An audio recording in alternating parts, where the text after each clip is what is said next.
अंधेरा तहखाने में एक जीवित प्राणी की तरह रेंग रहा था, जो हर रोशनी को निगलने के लिए तैयार था। विक्रम ने लोहे का भारी दरवाजा बंद कर दिया और उसकी गूंज पूरे गलियारे में एक भयानक चेतावनी की तरह फैल गई। उसे पूरा विश्वास था कि यह भयानक एकांत और जानलेवा सन्नाटा किसी भी मजबूत इंसान का मनोबल पूरी तरह से तोड़ सकता है। उसका लक्ष्य इस महिला को अपने पैरों पर गिराना था, जो उसकी ताकत को चुनौती देने की मूर्खता कर बैठी थी। यह एक क्रूर खेल था जिसे वह जीतना चाहता था। भीतर का माहौल विपरीत था, क्योंकि अनन्या के चेहरे पर खौफ या घबराहट का कोई नामोनिशान नहीं था। उसने अपनी कलाई पर बंधी घड़ी को छुआ, जो वास्तव में एक उन्नत संचार उपकरण था। कमरे के भीतर जमी, धूल और सीलन की बदबू उसके तेज दिमाग की एकाग्रता को भंग नहीं कर पाई। वह जानती थी कि विक्रम अपने अहंकार के नशे में अंधा हो चुका है, और यही उसकी सबसे बड़ी कमजोरी साबित होने वाली थी। वह अंधेरे में भी एक कुशल शिकारी की तरह स्पष्ट देख सकती थी, और अब उसका असली बदला शुरू होने वाला था। घड़ी की स्क्रीन पर एक हल्की नीली रोशनी चमकी, जिसने उसके शांत और दृढ़ चेहरे को प्रकाशित कर दिया। उसने बिना किसी झिझक के एक गुप्त पासवर्ड दर्ज किया और अपने वफादार दल के साथ सीधा संपर्क स्थापित कर लिया। यह दल दुनिया के सबसे बेहतरीन हैकर्स और वित्तीय विशेषज्ञों से मिलकर बना था, जो सिर्फ उसके आदेशों का इंतजार करते थे। अनन्या की उंगलियां तेजी से स्क्रीन पर चलने लगीं, और उसने विक्रम के व्यापारिक साम्राज्य की सबसे कमजोर कड़ी पर सीधा प्रहार करने का अंतिम निर्देश जारी कर दिया। वह इस रात को विक्रम की बर्बादी में बदलेगी। उसने धीमी लेकिन बेहद कड़क आवाज में अपने मुख्य रणनीतिकार को संबोधित करते हुए कहा कि अब समय आ गया है। उसने निर्देश दिया कि विक्रम के सभी विदेशी बैंक खातों को तत्काल सील कर दिया जाए और शेयर बाजार में उसके खिलाफ फर्जी खबर फैलाई जाए। उसकी आवाज में गजब का आत्मविश्वास था, जो किसी भी सूरत में हार मानने को तैयार नहीं था। दूसरी तरफ से एक संक्षिप्त पुष्टि मिली, जिसने यह सुनिश्चित कर दिया कि जाल पूरी तरह से बिछ चुका है और शिकार उसमें फंसने ही वाला है। विक्रम का गुरूर जल्द ही मिट्टी में मिलेगा। वहीं दूसरी ओर विक्रम अपने शानदार कार्यालय में बैठकर महंगी शराब का आनंद ले रहा था और अपनी कथित जीत का जश्न मना रहा था। कमरे की बड़ी कांच की खिड़कियों से शहर की जगमगाती रोशनी साफ दिखाई दे रही थी, जो उसके साम्राज्य की भव्यता का प्रतीक थी। वह खुद को इस शहर का अघोषित राजा मानता था, जिसके इशारों पर सत्ता और प्रशासन के लोग नाचते थे। उसे तनिक भी भनक नहीं थी कि उसके पैरों तले की जमीन खिसकने वाली है, और जिस महिला को वह कमजोर समझ रहा है, वह उसके विनाश का तूफान लाएगी। शराब की गिलास में बर्फ के टुकड़े टकराने की आवाज खामोशी को चीर रही थी, जो इमारत में छाई हुई थी। विक्रम ने मुस्कुराते हुए अपने खास गुर्गे को फोन लगाया और तहखाने के बाहर कड़ी निगरानी रखने का सख्त आदेश दिया। वह किसी भी तरह का जोखिम नहीं उठाना चाहता था, क्योंकि अनन्या कोई साधारण महिला नहीं थी। हालांकि उसका अहंकार उसकी समझ पर भारी पड़ रहा था, और उसे अपनी ताकत पर कुछ ज्यादा ही घमंड हो चला था। वह सोच रहा था कि सुबह जब वह दरवाजा खोलेगा तो अनन्या उसके पैरों में गिरकर गिड़गिड़ा रही होगी। तहखाने के अंदर का तापमान लगातार गिरता जा रहा था, लेकिन अनन्या की आंखों में जलने वाली आग और भी ज्यादा तेज हो गई थी।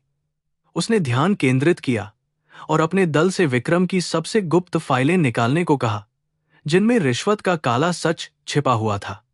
उसकी योजना विक्रम के पूरे वित्तीय ढांचे को जड़ से उखाड़ फेंकने की थी, ताकि वह दोबारा कभी सिर न उठा सके।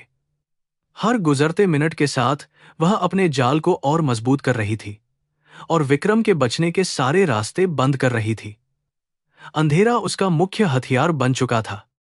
समय बीतने के साथ विक्रम के कंप्यूटर स्क्रीन पर अजीब सी हलचल शुरू हो गई, जिसे उसने शराब के नशे में नजरअंदाज कर दिया। उसके बैंक खातों से करोड़ों रुपये तेजी से अनजान खातों में स्थानांतरित होने लगे थे, लेकिन उसे भनक तक नहीं लगी। अनन्या की टीम पूरी सटीकता के साथ मिशन को अंजाम दे रही थी और विक्रम की डिजिटल सुरक्षा प्रणाली को ढा रही थी। यह एक मूक युद्ध था जो आभासी दुनिया में लड़ा जा रहा था और जिसमें गोलियों की जगह कोड्स का इस्तेमाल हो रहा था। हार और जीत का फैसला इसी खामोशी में तय होने वाला था। अनन्या ने घड़ी की स्क्रीन पर चल रहे डेटा प्रवाह को देखा, क्योंकि विक्रम का खजाना तेजी से खाली हो रहा था। उसे उस मासूम परिवार की याद आई जिसे विक्रम ने लालच के लिए सड़क पर ला दिया था और न्याय की गुहार लगाने पर बेरहमी से कुचल दिया था। यह लड़ाई सिर्फ उसके अपने सम्मान की नहीं थी, बल्कि उन मजलूमों की थी जिनकी आवाज विक्रम के अत्याचारों के नीचे दब गई थी। वह इस क्रूर व्यवस्था को हमेशा के लिए खत्म करने का दृढ़ संकल्प ले चुकी थी। उसकी प्रतिशोध की योजना बिल्कुल सटीक और निर्दयी थी। रात गहराने लगी थी और शहर में सन्नाटा पसर गया था, लेकिन विक्रम की इमारत के निचले हिस्से में खामोश तूफान उफान पर था। अनन्या ने अपनी आंखें बंद की और अगली सुबह की कल्पना की, जब विक्रम का घमंड चूर चूर हो जाएगा। उसे पता था कि जब विक्रम दरवाजा खोलेगा तो उसे अपनी आंखों पर विश्वास नहीं होगा, क्योंकि वह हारी हुई औरत की जगह एक विजेता को देखेगा। उसकी रणनीति का पहला चरण पूरा हो चुका था और अब केवल अंतिम प्रहार बाकी था, जो सीधे विक्रम के अहंकार पर लगेगा। यह रात बहुत लंबी होने वाली थी। विक्रम अपनी शराब खत्म कर सोने के लिए अपने आलीशान बेडरूम की तरफ बढ़ गया, जहां मखमल का बिस्तर उसका इंतजार कर रहा था। उसे सपने में भी अंदाजा नहीं था कि जब वह उठेगा तो उसकी पूरी दुनिया उलट चुकी होगी और साम्राज्य राख के ढेर में बदल चुका होगा। उसकी नींद बहुत गहरी थी, क्योंकि उसे अपनी जीत का झूठा यकीन था जो सच देखने से रोक रहा था। दूसरी तरफ तहखाने में बैठी अनन्या की आंखें स्क्रीन की रोशनी में चमक रही थीं और वह एक एक कदम सोच समझकर आगे बढ़ा रही थी। उसका दिमाग सुपर कंप्यूटर की तरह काम कर रहा था। हैकिंग टीम ने विक्रम के अंतर्राष्ट्रीय सर्वर में सफलतापूर्वक घुसपैठ कर ली थी और सारा संवेदनशील डेटा उनके कब्जे में आ चुका था। अनन्या ने आदेश दिया कि यह सारा डेटा बड़ी समाचार एजेंसियों को भेजने के लिए तैयार रखा जाए, ताकि सुबह होते ही बड़ा धमाका हो सके।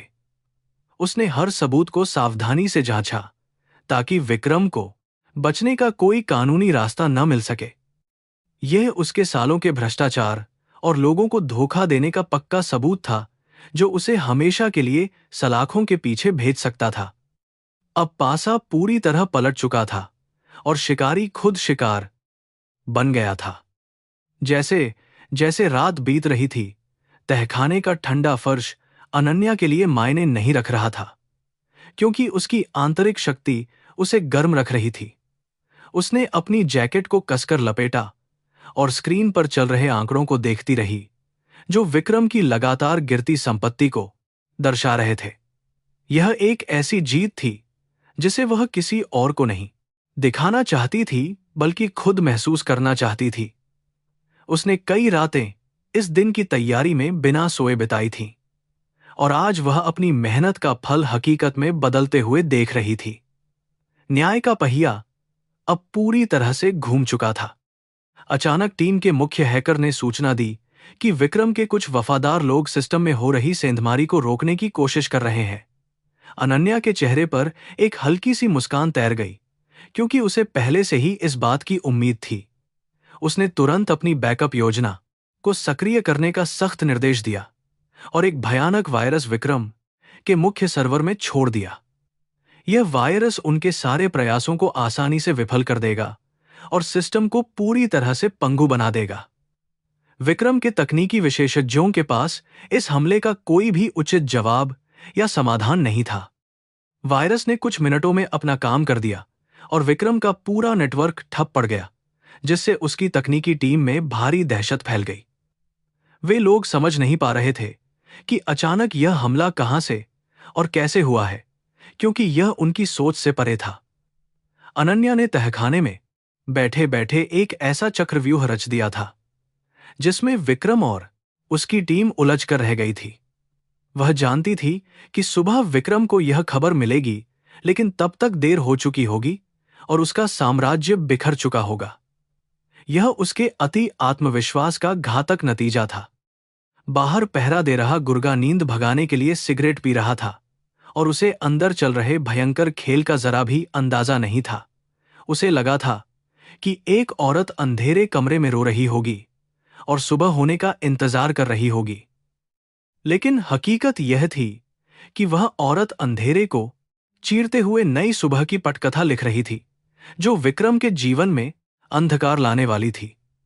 अनन्या ने अपने दल को आराम करने का आदेश दिया, क्योंकि रात का काम पूरा हो चुका था और अब सिर्फ नाटक का अंतिम दृश्य बाकी था, जो सुबह खेला जाना था।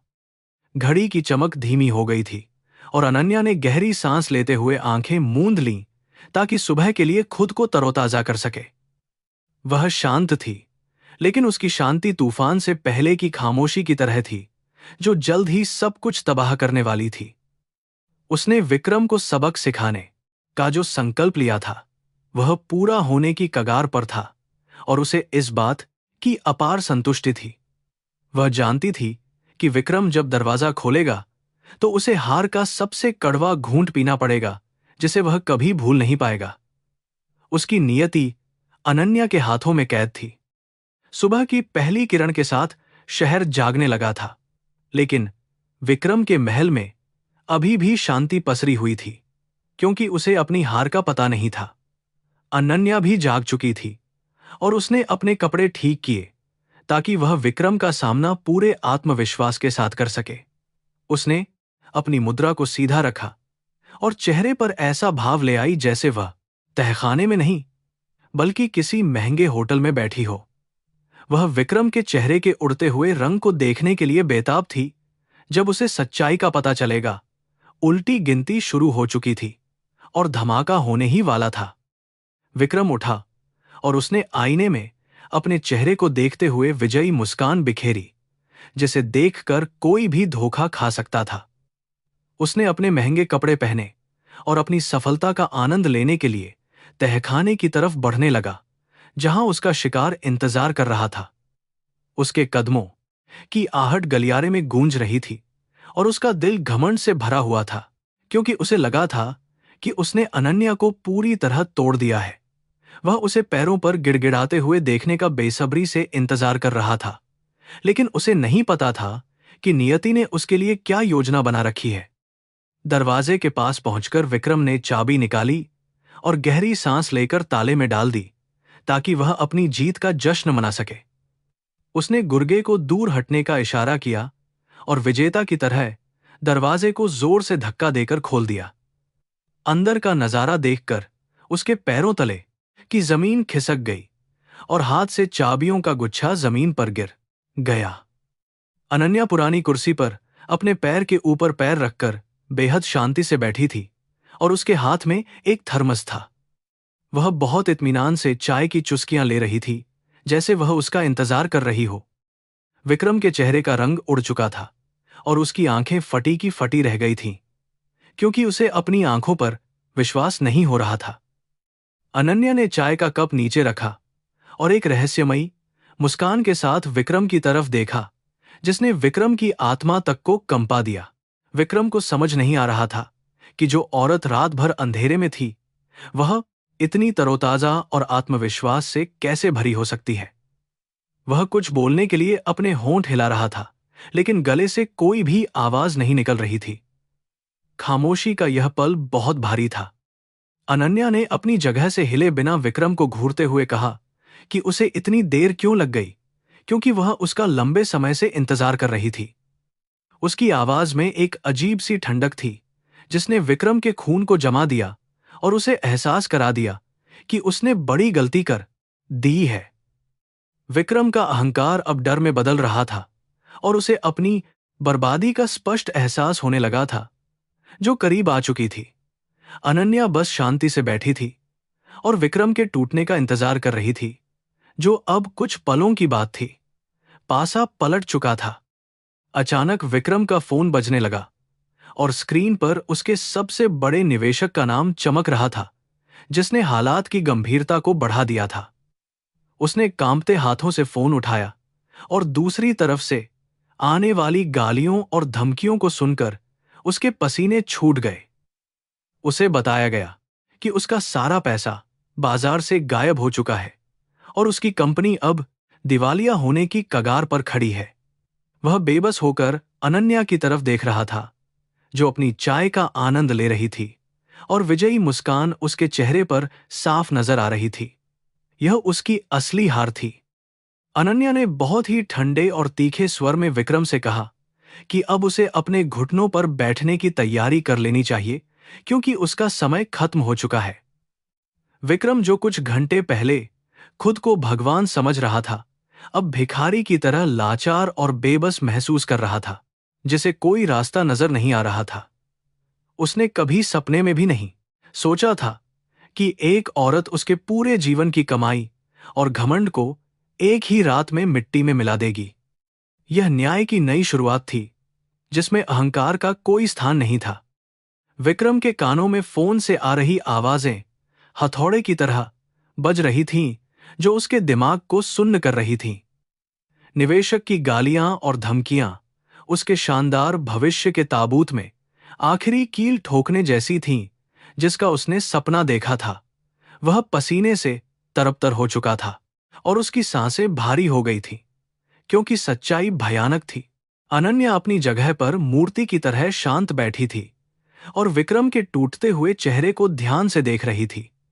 यह उस घमंड का सीधा नतीजा था जिसने उसे अंधा कर दिया था। उसके हाथों की पकड़ ढीली पड़ गई और वह कीमती फोन जमीन पर गिरकर चकनाचूर हो गया, जिसके टुकड़े चारों तरफ बिखर गए। वह टुकड़े बिल्कुल विक्रम के विशाल व्यापारिक साम्राज्य की तरह थे, जो कुछ ही पलों में पूरी तरह से ढह चुका था। कमरे में सिर्फ अनन्या की चाय की चुस्कियों की हल्की आवाज गूंज रही थी, जो विक्रम के कानों में खौफनाक चेतावनी की तरह लग रही थी। उसने कभी नहीं सोचा था कि उसका अंत इस तहखाने में इतनी बुरी तरह से शुरू होगा। यह उसके लिए भयानक था। तभी ऊपर से किसी के तेज कदमों की आवाज आई, जो सीढ़ियों से होते हुए सीधे तहखाने की तरफ दौड़ता हुआ आ रहा था। वह विक्रम का मुख्य निजी सहायक था, जिसके चेहरे पर मौत जैसी सफेदी छाई हुई थी और वह बुरी तरह से हाँफ रहा था। उसने विक्रम को देखकर रुकने की कोशिश की, लेकिन उसका संतुलन बिगड़ गया और वह दरवाजे की चौखट से बुरी तरह टकरा गया। उसकी आंखों में दहशत साफ दिखाई दे रही थी और वह कुछ बोलने की कोशिश कर रहा था, लेकिन शब्द नहीं निकले। सहायक ने कांपती हुई उंगली से ऊपर की तरफ इशारा किया और टूटी हुई आवाज में बताया कि कंपनी का पूरा सर्वर क्रैश हो गया है। उसने घबराते हुए कहा कि सारा गोपनीय डेटा चोरी हो चुका है और मीडिया वालों ने पूरी इमारत को चारों तरफ से घेर लिया है। यह खबर सुनते ही विक्रम के पैरों तले जमीन पूरी तरह से खिसक गई और उसे लगा जैसे किसी ने उसका गला घोंट दिया हो। वह अविश्वास में अपना सिर हिला रहा था, क्योंकि उसे लग रहा था कि यह सब कोई बहुत बुरा सपना है। अनन्या ने अपना चाय का कप धीरे से पास रखे एक पुराने लकड़ी के बक्से पर रखा और एक बहुत ही ठंडी मुस्कान बिखेरी। उसने विक्रम की आंखों में सीधे देखते हुए कहा कि यह तो सिर्फ एक छोटी सी शुरुआत है, असली तूफान तो अभी आना बाकी है। विक्रम की छाती धौंकनी की तरह ऊपर नीचे हो रही थी और वह गुस्से से पागल होकर अनन्या की तरफ झपटने की नाकाम कोशिश करने लगा, लेकिन उसके कदम वहीं जम गए, क्योंकि अनन्या की आंखों में जो खौफनाक आत्मविश्वास था, उसने विक्रम को तोड़ दिया था। विक्रम ने अपने सहायक का कॉलर पकड़ लिया और उसे जोर से झकझोरते हुए चिल्लाया कि सुरक्षा दल तुरंत स्थिति को नियंत्रण में क्यों नहीं ले रहा है। सहायक ने रोते हुए बताया कि सुरक्षा प्रणाली को किसी ने हैक कर लिया है और अब इमारत का कोई भी दरवाजा उनके नियंत्रण में नहीं है।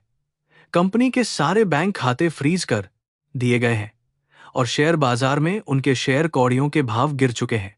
विक्रम ने सहायक को झटके से पीछे धकेल दिया और दीवार का सहारा लेकर किसी तरह खड़ा रहा। तहखाने की सीलन भरी हवा अब विक्रम का दम घोंटने लगी थी, जिसे उसने अनन्या को प्रताड़ित करने के लिए बहुत ही सावधानी से चुना था। उसने कभी नहीं सोचा था कि यही जगह उसकी अपनी कब्र बन जाएगी, जहां वह अपनी जिंदगी की सबसे शर्मनाक और भयानक हार का सामना करेगा। अनन्या धीरे से अपनी कुर्सी से उठी और उसके उठने के तरीके में एक शाही अंदाज था जो किसी भी शासक को शर्मिंदा कर सकता था। वह विक्रम की तरफ कदम बढ़ाने लगी और जूतों की आवाज मौत की दस्तक लग रही थी। विक्रम पीछे हटने लगा और उसकी पीठ ठंडी दीवार से जा टकराई, जहां से आगे जाने का अब कोई भी रास्ता नहीं बचा था। वह उस औरत से खौफ खा रहा था जिसे उसने कुछ ही घंटे पहले एक बेबस और लाचार शिकार समझकर यहां बंद किया था। अनन्या उसके बिल्कुल करीब आकर खड़ी हो गई और उसकी आंखों में झांकते हुए बोली कि तुमने गलत इंसान से पंगा ले लिया है विक्रम। तुम्हारी वह बेवकूफी भरी हरकत ही तुम्हारे विनाश का एकमात्र कारण बनी है और कोई नहीं बचाएगा। अनन्या ने उसे समझाया कि कैसे उसने अपने गुप्त उपकरणों की मदद से उसके पूरे वित्तीय नेटवर्क को एक ही रात में नष्ट कर दिया है। उसने बताया कि विक्रम के सारे भ्रष्ट लेन देन और काले धन के सबूत दुनिया भर की मुख्य समाचार एजेंसियों को भेजे जा चुके हैं। अब पूरी दुनिया जान चुकी है कि वह एक सफल व्यापारी नहीं, बल्कि एक बहुत बड़ा अपराधी है जिसने मासूम लोगों का खून चूसा है। यह सच्चाई सुनकर विक्रम के घुटने कांपने लगे और वह धीरे जमीन पर खिसकने लगा था। सहायक जो अब तक फर्श पर बैठा था, वह अपनी जान बचाने के लिए रेंगते हुए दरवाजे से बाहर निकलकर वहां से भाग गया। उसे समझ आ गया था कि विक्रम का जहाज डूब चुका है और अब उसके साथ रहने का मतलब है अपनी जान को सीधे खतरे में डालना। विक्रम ने उसे रोकने के फर्श के दाल लगाया था। विक्रम ने उसे रोकने के लिए हाथ बढ़ाया, लेकिन उसके गले से आवाज ही नहीं निकली और वह बेबस होकर उसे जाते हुए देखता रहा। जिन लोगों को उसने खरीदा था वे सब उसे छोड़कर भाग रहे थे, जो उसकी असली हार थी। अनन्या ने अपनी बात जारी रखते हुए कहा कि जिन राजनेताओं और अधिकारियों को वह अपनी जेब में रखता था, वे भी अब मुकर चुके हैं। उसने रात भर में ऐसा माहौल तैयार कर दिया था कि विक्रम का नाम अब एक संक्रामक बीमारी की तरह बन गया था, जिससे सब दूर भागेंगे। कोई भी इंसान अब उसके साथ खड़ा होकर अपनी छवि को खराब नहीं करना चाहेगा, क्योंकि मीडिया उसे पूरी तरह से बर्बाद कर चुकी है। विक्रम की आंखें आंसुओं और पसीने से भर गई थीं और वह हाँफ रहा था। विक्रम ने अपने सूखे होंठों को जीभ से भिगोया और गिड़गिड़ाते हुए अनन्या से कहा कि वह उसे अपना सारा पैसा और साम्राज्य देने को तैयार है। उसने भीख मांगते हुए कहा कि कृपया इस तबाही को रोक दो और उसे इस जलालत से बचा लो। वह जिंदगी भर उसका गुलाम बनकर रहेगा। अनन्या को उसकी इस दयनीय हालत पर बिल्कुल भी तरस नहीं आया, क्योंकि वह जानती थी कि यह इंसान अंदर से पूरी तरह सड़ चुका है। उसने बहुत ही ठंडे स्वर में जवाब दिया कि न्याय को नहीं खरीदा जा सकता है। विक्रम जोर जोर से रोने लगा और उसने अपने दोनों हाथों से अपना सिर पकड़ लिया, क्योंकि उसके दिमाग की नसें फटने को हो रही थीं। वह उस भव्यता और शानो शौकत को याद कर रहा था जो कल रात तक उसके पास थी और अब धूल में मिल चुकी थी। उसे अपने उन दुश्मनों की याद आ रही थी जिन्हें उसने इसी तरह बर्बाद किया था, और आज वही इतिहास उसके साथ क्रूरता से दोहराया जा रहा था।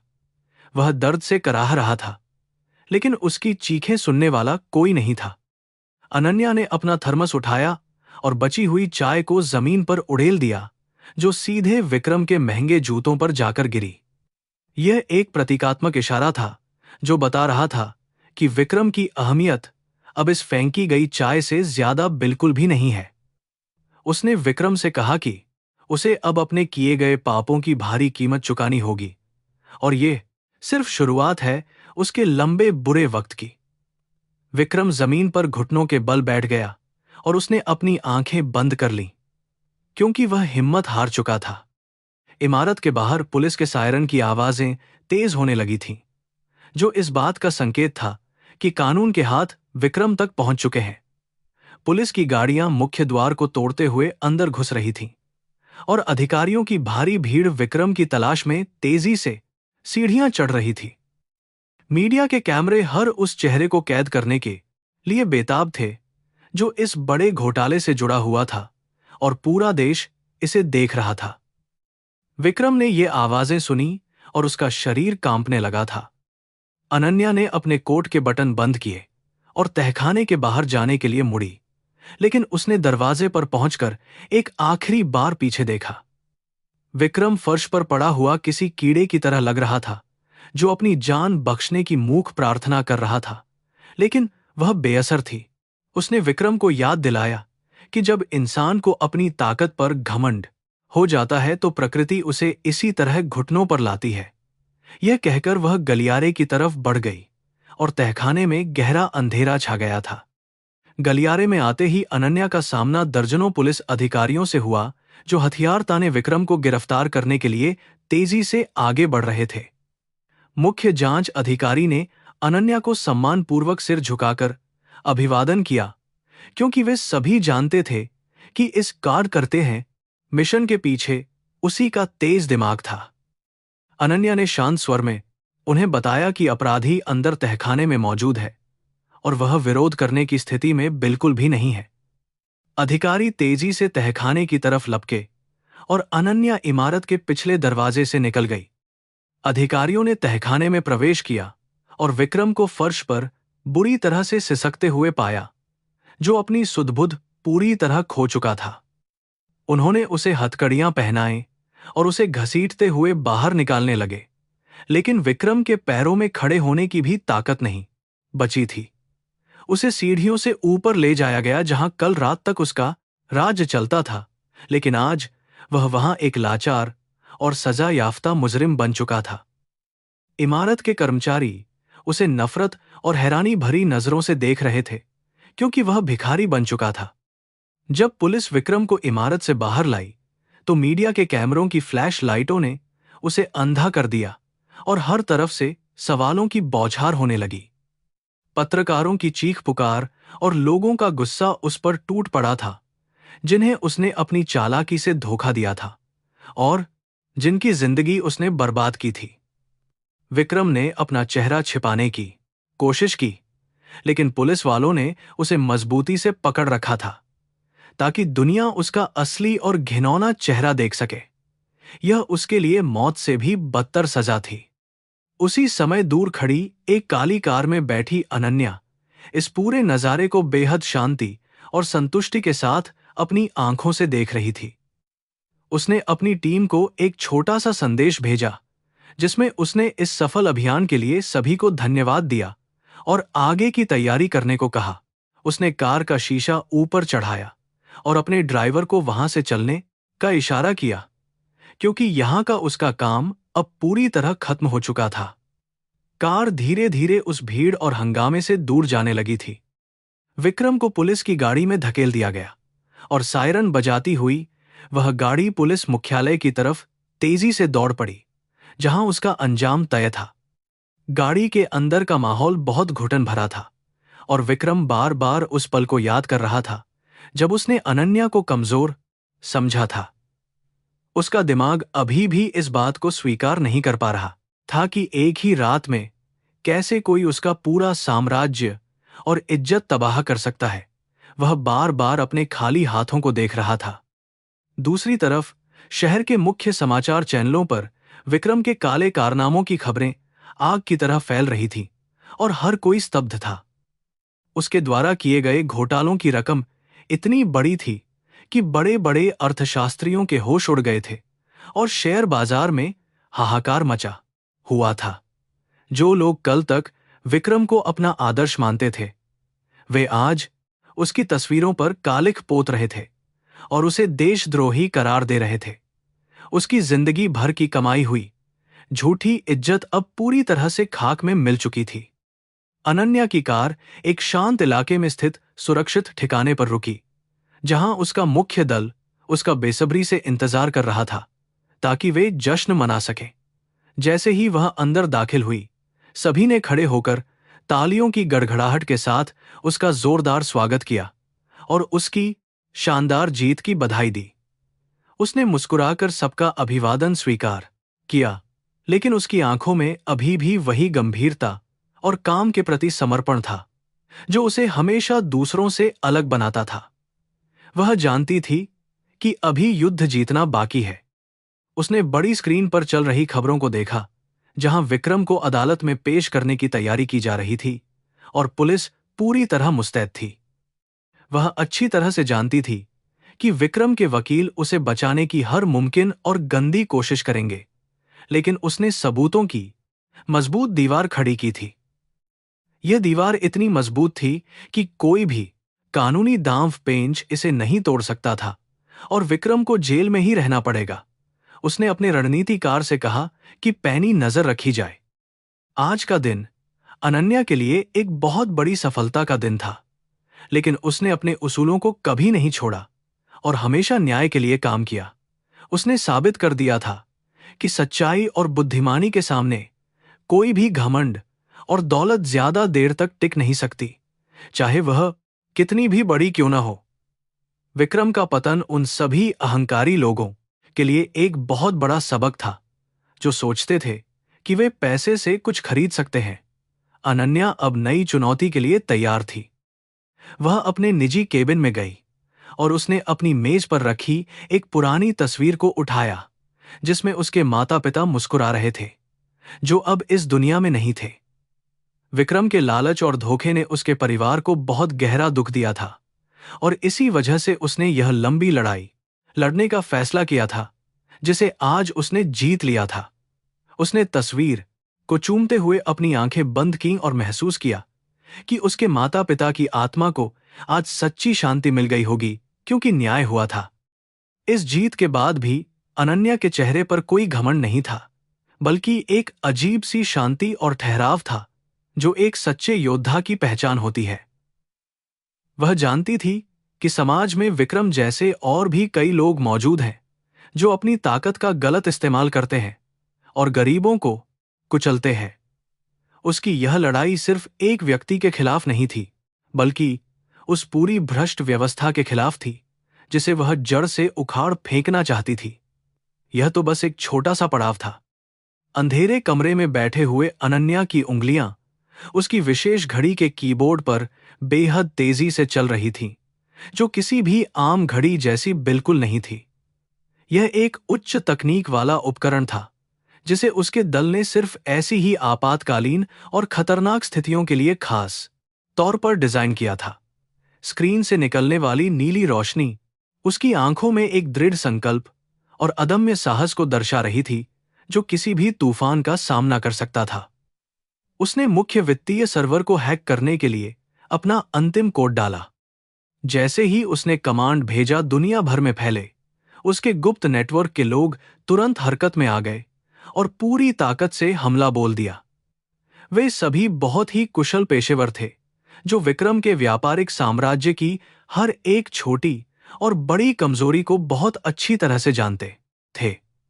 उन्होंने एक साथ कई मोर्चों पर हमला किया, जिसमें सबसे पहला निशाना विक्रम की मुख्य कंपनी के शेयर और उसके सबसे बड़े अंतर्राष्ट्रीय निवेशक थे। यह एक ऐसा वित्तीय युद्ध था जिसे विक्रम कभी समझ नहीं सकता था। अनन्या के निर्देश पर उसके दल ने विक्रम के काले धन और भ्रष्टाचार के सारे पुख्ता सबूत सबसे बड़ी समाचार एजेंसियों को भेजना शुरू कर दिया। इन दस्तावेजों में स्पष्ट रूप से दिखाया गया था कि कैसे विक्रम ने बाजार में हेरफेर करके मासूम निवेशकों का पैसा लूटा और अपनी जेबें भरी हैं। कुछ ही मिनटों में इंटरनेट पर ये खबरें आग की तरह फैल गईं और सोशल मीडिया पर विक्रम के खिलाफ लोगों का भारी गुस्सा भड़कने लगा। सच्चाई अब सबके सामने थी और इसे कोई झुठला नहीं सकता था। उसी समय जब यह सब हो रहा था, विक्रम अपने आलीशान बिस्तर पर गहरी और सुकून भरी नींद ले रहा था, अपनी जीत के झूठे नशे में। उसे लग रहा था कि उसने अपने सबसे बड़े दुश्मन को हमेशा के लिए एक अंधेरे और ठंडे तहखाने में कैद करके अपनी ताकत साबित कर दी है। वह सपने में भी नहीं सोच सकता था कि जिसे वह एक कमजोर और लाचार औरत समझ रहा है, वह वास्तव में उसके विनाश की पूरी पटकथा लिख रही है। उसका यह अत्यधिक आत्मविश्वास ही उसकी सबसे बड़ी भूल थी। आधी रात को विक्रम के मुख्य वित्तीय अधिकारी का फोन तेजी से बजने लगा, जिसने उसकी नींद पूरी तरह से हराम कर दी थी। जैसे ही उसने कंप्यूटर स्क्रीन पर कंपनी के शेयरों की गिरती हुई कीमत देखी, तो उसके पैरों तले की जमीन पूरी तरह से खिसक गई। उसने देखा कि कंपनी के शेयर इतिहास में सबसे निचले स्तर पर पहुंच गए थे और निवेशकों का पैसा पानी की तरह बह रहा था। उसने तुरंत अपनी टीम को सिस्टम को ठीक करने का आदेश दिया, लेकिन वे असमर्थ थे। अनन्या के हैकर्स ने इतनी चतुराई से विक्रम के सर्वर में घुसपैठ की थी कि कोई भी फायरवॉल उन्हें रोक नहीं पाया था। उन्होंने विक्रम की कंपनी के सभी मुख्य बैंक खातों को फ्रीज कर दिया था और डिजिटल तरीके से उनके सारे लेन देन पूरी तरह रोक दिए थे। फायरवॉल, कंपनी का पूरा ढांचा जो कल तक अजेय लगता था, अब एक बहुत ही भयंकर डिजिटल लकवे का शिकार हो चुका था, जिसे ठीक करना असंभव था। वित्तीय अधिकारी ने विक्रम को फोन करने की कोशिश की, लेकिन नेटवर्क जाम था। दुनिया के अलग अलग हिस्सों में बैठे विक्रम के सबसे बड़े शेयरधारकों को जब ये भयानक खबरें मिली, तो उनमें भारी दहशत फैल गई। उन्होंने बिना कोई समय बर्बाद किए अपने दलालों को आदेश दिया कि वे विक्रम की कंपनी के सारे शेयर तुरंत बेच दें, चाहे कितना भी नुकसान क्यों न हो। वे सभी उस डूबते हुए जहाज से जल्द बाहर निकलना चाहते थे, जो भ्रष्टाचार और घोटालों के भारी बोझ से तेजी से डूब रहा था। यह एक ऐसा सामूहिक पलायन था जिसने विक्रम की कमर तोड़ दी थी। तहखाने के अंधेरे में बैठी अनन्या अपने लक्ष्य के प्रति पूरी तरह से केंद्रित थी और उसके चेहरे पर एक अजीब सी शांति छाई हुई थी।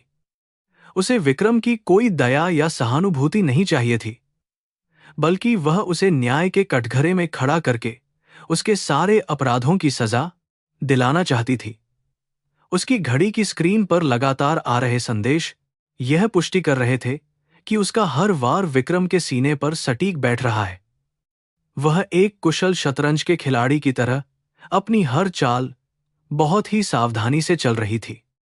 सुबह का सूरज जब निकला, तो वह विक्रम के लिए कोई नई उम्मीद नहीं, बल्कि एक बहुत ही खौफनाक और डरावनी तबाही का मंजर लेकर आया था। शहर के सारे अखबार और समाचार चैनल सिर्फ विक्रम के महाघोटाले और उसकी कंपनी के दिवालिया होने की ब्रेकिंग न्यूज से पूरी तरह भरे हुए थे। लोग सड़कों पर उतर आए थे और वे विक्रम की गिरफ्तारी की मांग करते हुए बहुत जोर जोर से नारे लगा रहे थे, जो उसका पतन था। उसकी वह महान छवि जिसे उसने बहुत पैसे देकर बनवाया था, खाक हो गई। विक्रम ने घबराहट में अपने पर्सनल लैपटॉप को खोला और अपने गुप्त स्विस बैंक खातों को चेक करने की नाकाम कोशिश की, जहां उसका काला धन था। लेकिन जैसे ही उसने पासवर्ड डाला, स्क्रीन पर एक बड़ा लाल रंग का संदेश आ गया, जिसमें लिखा था कि उसका खाता पूरी तरह से बंद है। उसे समझ में नहीं आ रहा था कि ऐसा कैसे हो सकता है, क्योंकि उसकी डिजिटल सुरक्षा दुनिया में सबसे बेहतरीन और सुरक्षित मानी जाती थी। उसका दिमाग सुन्न हो गया था और वह विश्वास नहीं कर पा रहा था।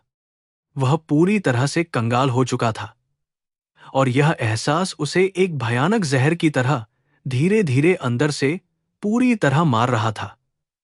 उसने हमेशा दूसरों को कुचला था और पैसे के दम पर कानून को अपनी जेब में रखा था, लेकिन आज वही पैसा उसे धोखा दे गया था। वह बेतहाशा इधर उधर भागने लगा और अपने दोस्तों को फोन करने की कोशिश की, लेकिन किसी ने भी उसका फोन उठाना जरूरी नहीं समझा। सब जानते थे कि अब विक्रम एक डूबता हुआ सूरज है और उससे दूर रहने में ही भलाई है। दूसरी तरफ अनन्या की टीम लगातार अपने काम में जुटी हुई थी और वे यह सुनिश्चित कर रहे थे कि विक्रम बचने का कोई रास्ता न खोज सके। उन्होंने विक्रम के उन सभी गुप्त ठिकानों का पता लगा लिया था जहां उसने अपने काले कारनामे छिपा रखे थे और वे पुलिस को भिजवा दिए। यह एक ऐसा चक्रव्यूह था जिसे बहुत ही सावधानी और बुद्धिमानी से रचा गया था, जिसमें विक्रम पूरी तरह से फंस चुका था और कोई निकास नहीं था। यह उस मासूम औरत का खौफनाक बदला था जिसे उसने डराने की कोशिश की थी। विक्रम की साम्राज्यवादी इमारत की नींव हिल चुकी थी और उसकी सारी छोटी बड़ी कंपनियां ताश के पत्तों की तरह एक एक करके तेजी से ढह रही थीं। उसके कर्मचारी डरे हुए थे और वे अपने वेतन की मांग करते हुए कंपनी के मुख्य कार्यालय के बाहर बहुत भारी संख्या में इकट्ठा हो रहे थे। पुलिस को उन्हें संभालने में काफी मशक्कत करनी पड़ रही थी, क्योंकि लोगों का गुस्सा सातवें आसमान पर था और वे विक्रम को फांसी देने की मांग कर रहे थे। विक्रम के पास अब सामना करने की हिम्मत नहीं थी। एक तरफ विक्रम अपने आलीशान और महंगे कार्यालय में खौफ से कांप रहा था, तो दूसरी तरफ अनन्या उस गंदे तहखाने में बहुत ही शांत बैठी थी। यह दृश्य दिखाता था कि असली ताकत किसी महंगे सूट या ऊंचे पद में नहीं, बल्कि इंसान के दिमाग और उसके मजबूत इरादों में पूरी तरह से छिपी होती है। विक्रम ने हमेशा पैसे से ताकत खरीदी थी, लेकिन अनन्या ने अपनी बुद्धि और धैर्य से अपनी असली ताकत खुद बनाई थी, जो आज सबसे ऊपर थी। यह बुराई पर सच्चाई की एक ऐतिहासिक जीत का प्रतीक था। विक्रम ने हिम्मत जुटाकर अपने सबसे भरोसेमंद राजनीतिक मित्र को फोन लगाया, जिसे उसने चुनाव जीतने के लिए करोड़ों रुपये का भारी चंदा दिया था। उसने उम्मीद की थी कि यह नेता अपनी राजनीतिक ताकत का इस्तेमाल करके पुलिस और मीडिया को शांत करेगा और उसे इस भयानक तूफान से बाहर निकाल लेगा। लेकिन नेता ने फोन उठाते ही बहुत ही रूखे स्वर में कहा कि वह अब विक्रम की कोई मदद नहीं कर सकता, क्योंकि मामला बिगड़ चुका है। नेता ने तुरंत फोन काट दिया और विक्रम को उसके हाल पर छोड़ दिया। इस आखिरी झटके ने विक्रम की बची खुची उम्मीदों को भी पूरी तरह से राख कर दिया था और उसे अपनी खौफनाक बर्बादी साफ नजर आ रही थी। वह समझ गया था कि जिस दुनिया पर वह कल तक राज करता था, उसी दुनिया ने आज उसे एक अछूत की तरह पूरी तरह से ठुकरा दिया है। वह अपनी कांच की दीवार के पास खड़ा होकर नीचे सड़क पर उग्र भीड़ को देख रहा था, जो उसके खून की प्यासी नजर आ रही थी। यह उस घमंड की कीमत थी जो उसे अपनी दौलत पर था।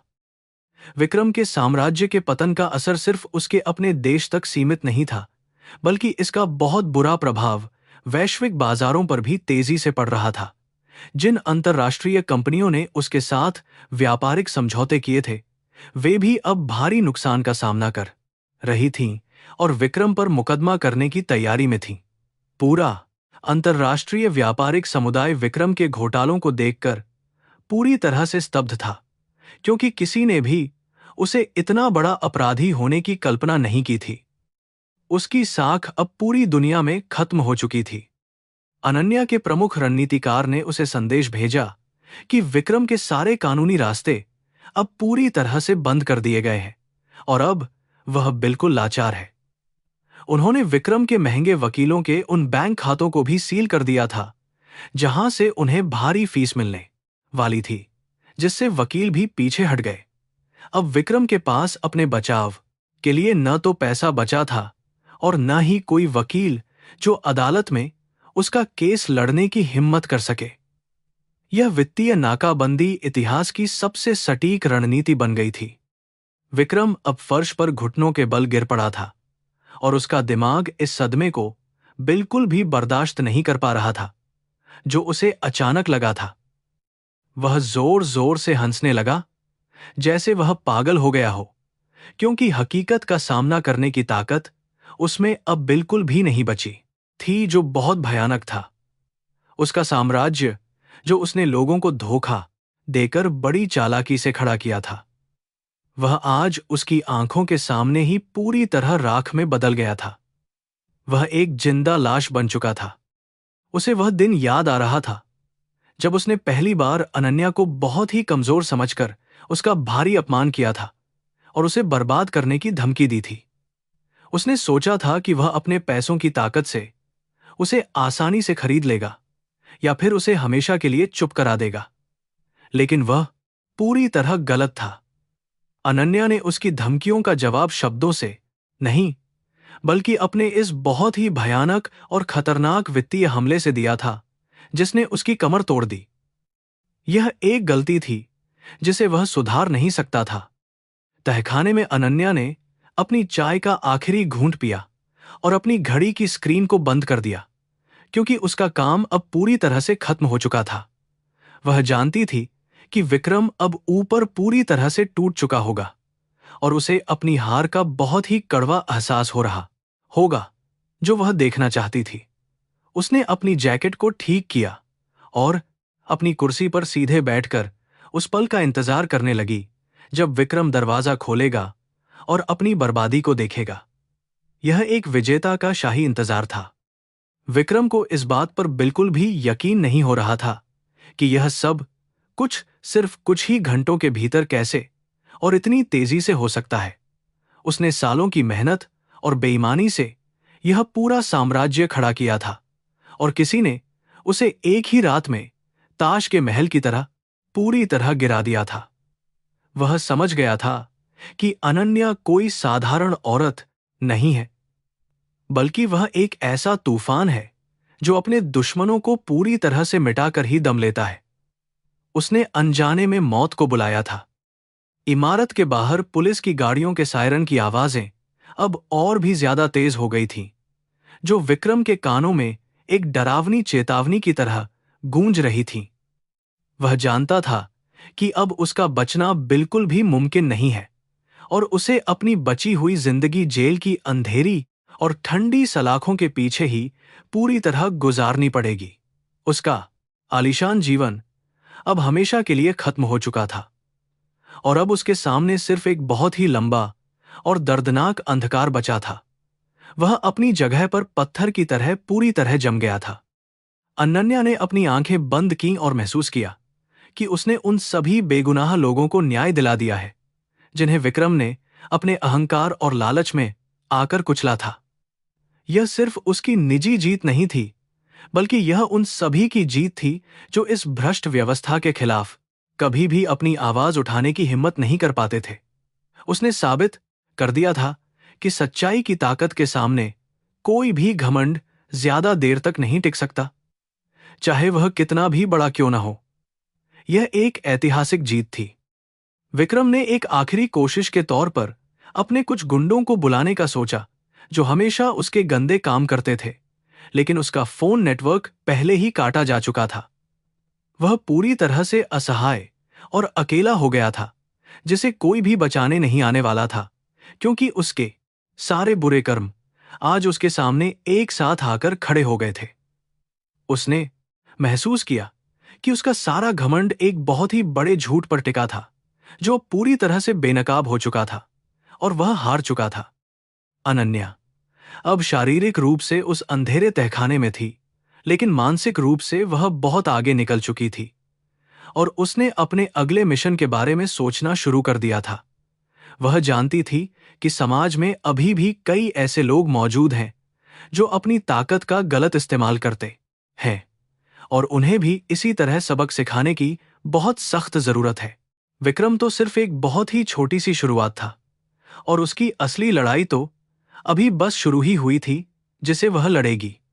वह एक योद्धा थी। विक्रम का दिमाग अब पूरी तरह से हताशा और क्रोध की आग में जल रहा था, जो उसे पागल बना रहा था। उसने अपने खाली हो चुके बैंक खातों और गिरते साम्राज्य को देखकर एक बहुत ही खतरनाक और हिंसक रास्ता अपनाने का अंतिम निर्णय लिया। उसे लगा कि यदि वह अनन्या को शारीरिक रूप से नुकसान पहुंचाएगा या उसे डराएगा तो वह शायद सब कुछ वापस कर देगी। उसने अपने गुप्त और खूंखार अंडरवर्ल्ड संपर्कों को सक्रिय करने के लिए अपना सुरक्षित और निजी सैटेलाइट फोन निकाला, जो अभी भी हैकिंग से सुरक्षित था। उसने शहर के सबसे खतरनाक और बेरहम भाड़े के हथियारों के गिरोह के सरगना से सीधा संपर्क स्थापित किया, जो पैसे के लिए कुछ भी कर सकता था। विक्रम ने उसे अनन्या की सटीक लोकेशन बताई और आदेश दिया कि उसे किसी भी कीमत पर जिंदा या मुर्दा उसके सामने पेश किया जाए। उसने इस काम के लिए अपनी बची हुई गुप्त नकदी का भारी लालच दिया, जो उसने एक छिपे हुए सुरक्षित वॉल्ट में रखी थी। उसे पूरा विश्वास था कि क्रूर ताकत के सामने अनन्या का सारा तकनीकी जाल और दिमाग आसानी से हार मान लेगा।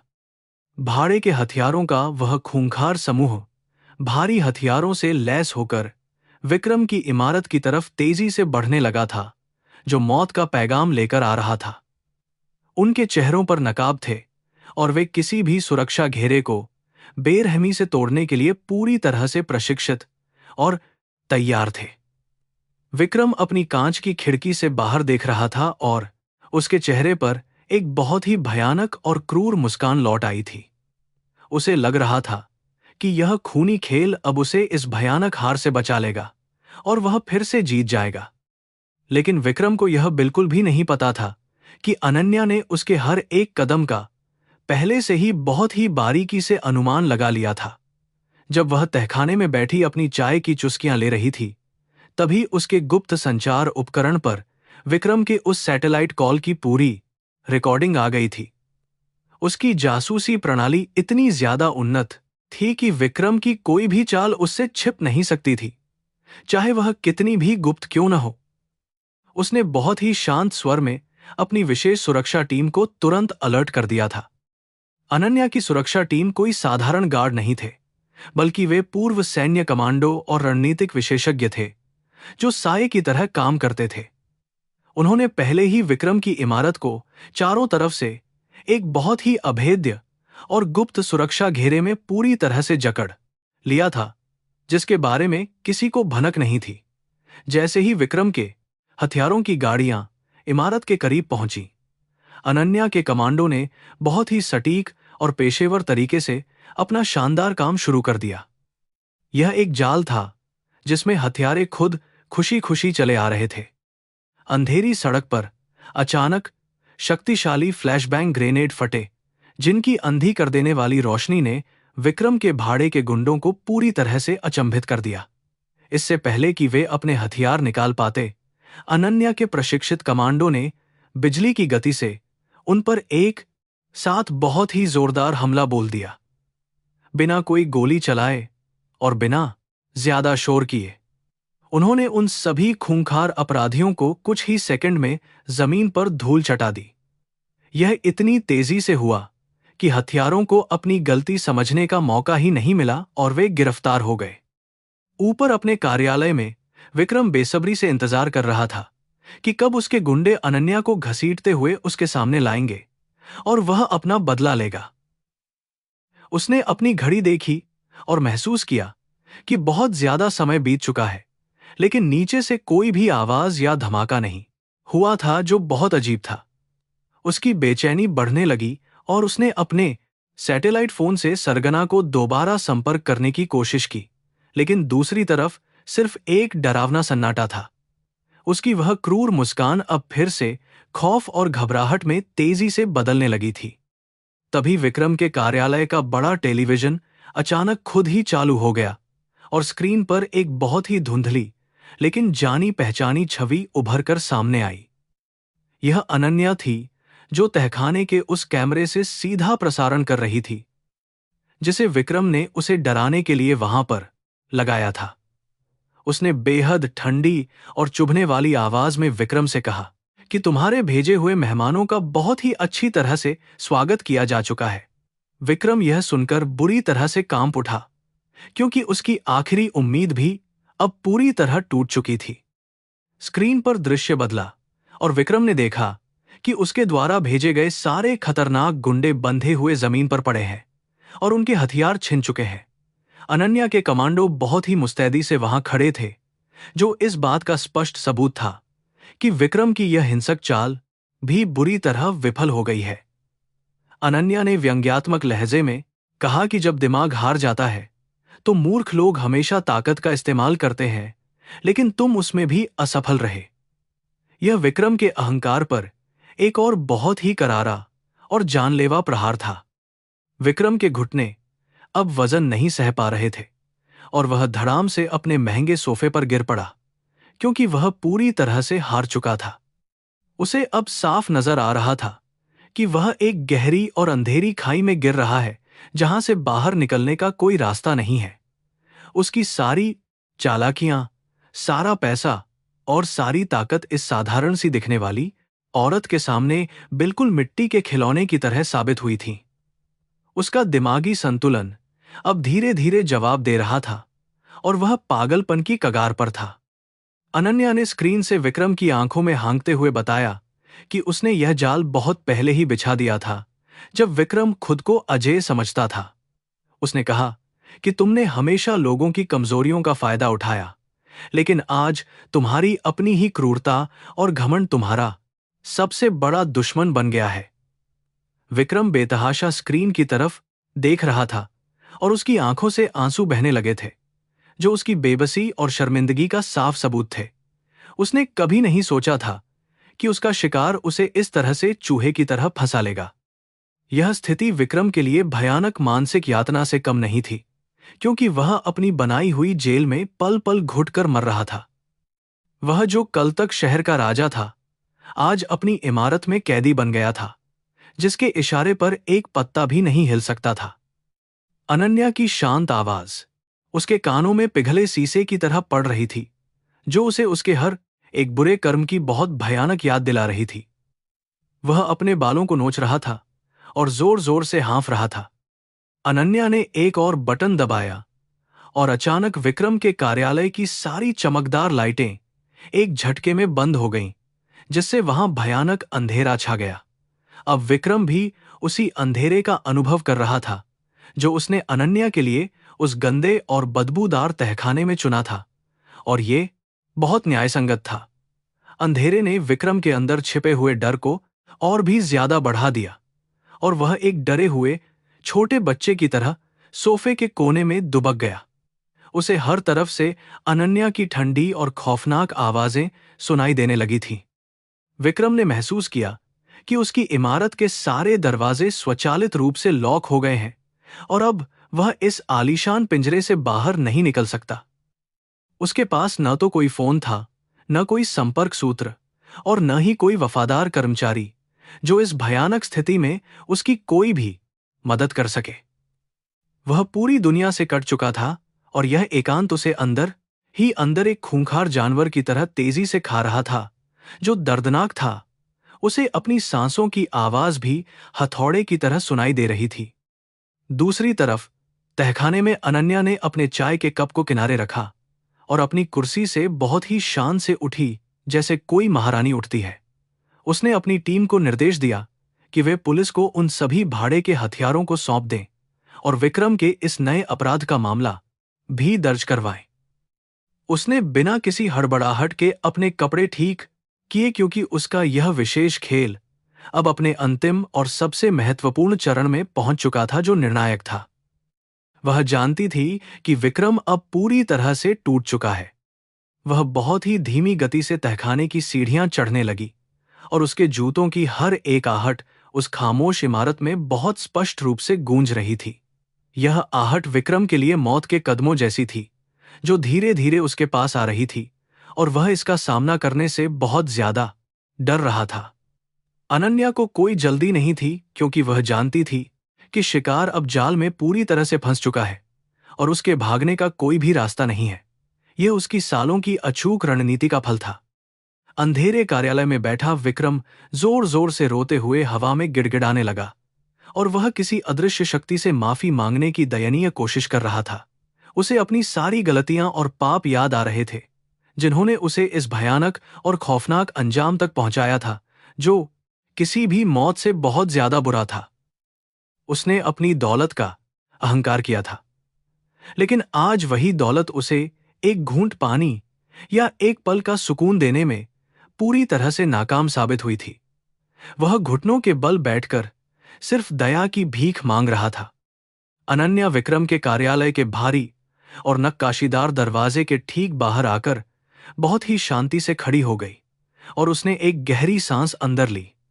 वह अंदर से विक्रम के रोने और गिड़गिड़ाने की दयनीय आवाजें बहुत स्पष्ट रूप से सुन सकती थी, जो उसके अहंकार के पूरी तरह से टूटने का प्रतीक थीं।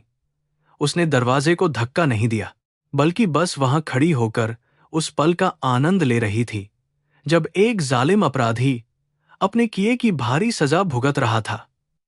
यह उसके लिए एक गहरी आध्यात्मिक संतुष्टि का क्षण था।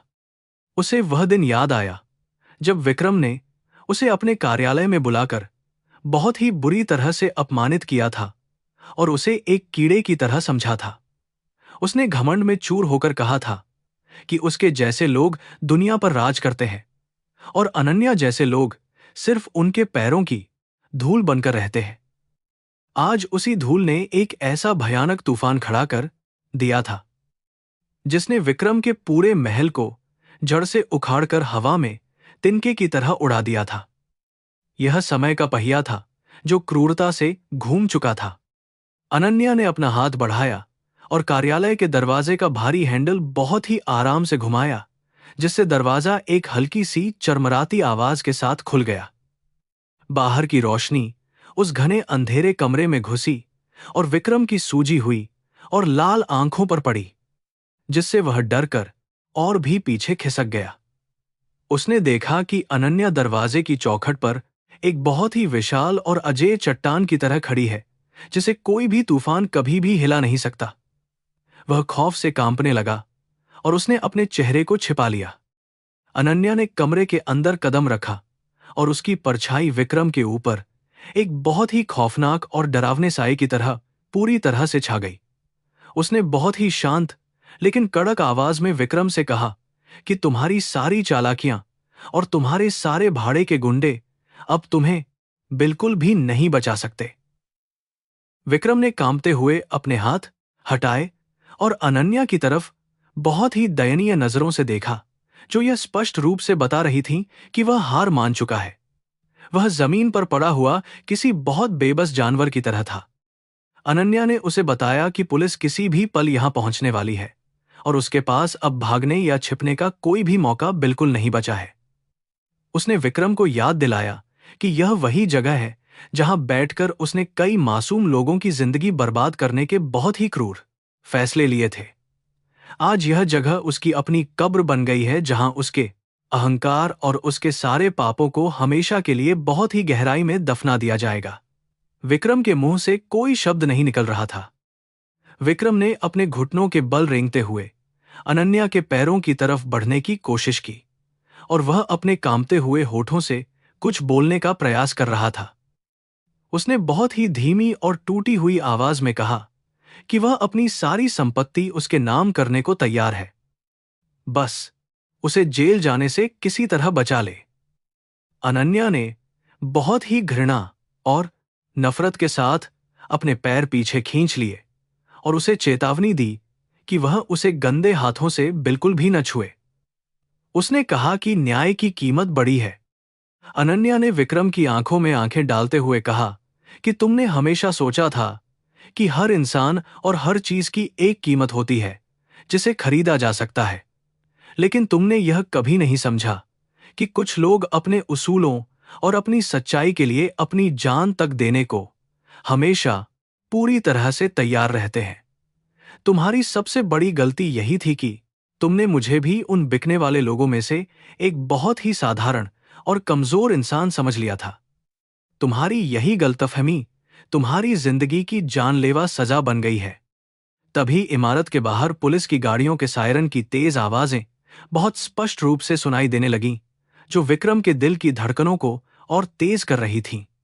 लाल और नीली बत्तियां खिड़की के शीशे से छनकर अंधेरे कमरे में आ रही थीं और विक्रम के डरे हुए चेहरे को और भी ज्यादा भयानक बना रही थीं। उसे समझ आ गया था कि अब उसका समय पूरी तरह से समाप्त हो चुका है और कानून के लंबे हाथ उसकी गर्दन तक पहुंच चुके हैं। वह बेसुध होकर फर्श पर लेट गया था। अनन्या ने उसे वहीं जमीन पर पड़े हुए छोड़ दिया और खिड़की के पास जाकर बाहर के नजारे को बहुत ही शांति और सुकून के साथ देखने लगी।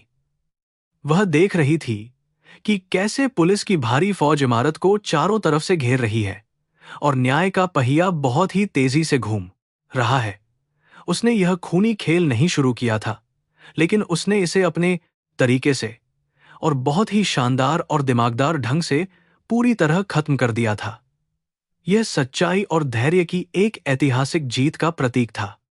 पुलिस की गाड़ियां इमारत के बाहर कतार में खड़ी थीं और लाल नीली बत्तियां पूरे इलाके को रोशनी से नहला रही थीं। अचानक आसमान में कई हेलीकॉप्टर मंडराने लगे, जिन पर दुनिया के सबसे शक्तिशाली परिवार का शाही निशान चमक रहा था। ये कोई साधारण हेलीकॉप्टर नहीं थे, बल्कि ये उस विशाल साम्राज्य के रक्षक थे जिसका नाम सुनकर बड़े बड़े नेता खौफ से कांपने लगते थे। विक्रम ने खिड़की से यह नजारा देखा और उसकी सांसें बुरी तरह से अटक गईं, क्योंकि यह उसके लिए एक बहुत ही भयानक और डरावना रहस्य था जो सामने आ रहा था। अनन्या ने अपना पुराना कोट उतार दिया और उसके नीचे से काले रंग का एक बेहद ही शाही और महंगा सूट नजर आने लगा, जो उसकी असली पहचान को बहुत अच्छी तरह से दर्शा रहा था। उसने अपने गले में वह विशेष लॉकेट पहन लिया जो दुनिया के उस सबसे बड़े और ताकतवर परिवार के असली वारिस होने का एकमात्र और पक्का सबूत था। उसका पूरा व्यक्तित्व कुछ ही सेकंड में एक साधारण महिला से दुनिया की सबसे ताकतवर महारानी में पूरी तरह से बदल गया था। विक्रम यह चमत्कार देखकर पूरी तरह से सुन्न हो गया था।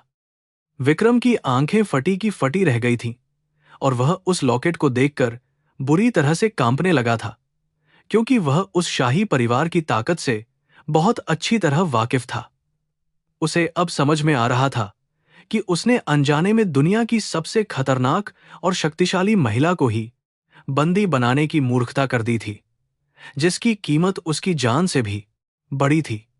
वह अपनी इस भयानक और बेवकूफी भरी भूल पर फूट फूट कर रोना चाहता था, लेकिन उसके गले से कोई भी स्पष्ट आवाज नहीं निकल पा रही थी।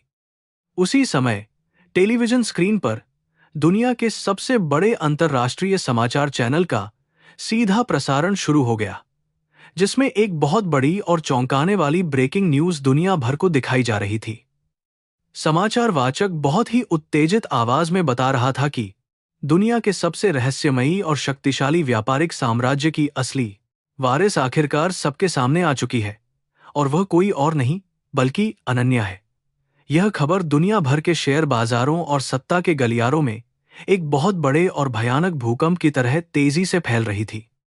स्क्रीन पर अनन्या की तस्वीरें और उसका असली पारिवारिक नाम बहुत बड़े बड़े और सुनहरे अक्षरों में चमक रहा था, जिसने विक्रम के बचे खुचे होश भी पूरी तरह से उड़ा दिए थे।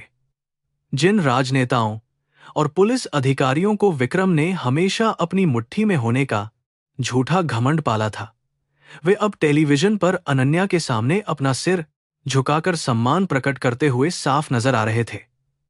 विक्रम को अब पूरी तरह से एहसास हो गया था कि वह एक बहुत ही छोटे और गंदे तालाब की मामूली सी मछली मात्र था।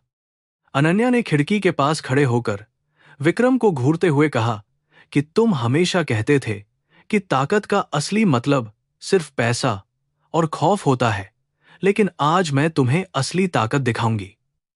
उसने अपने हाथों का इशारा किया और कुछ ही सेकंड में विक्रम के कमरे का दरवाजा बहुत जोर से खुला और कई उच्च पदस्थ सरकारी अधिकारी अंदर आ गए। ये वे अधिकारी थे जो कल तक विक्रम के टुकड़ों पर पलते थे, लेकिन आज वे उसे एक बहुत ही गंदे और घृणित अपराधी की नजर से घूर रहे थे।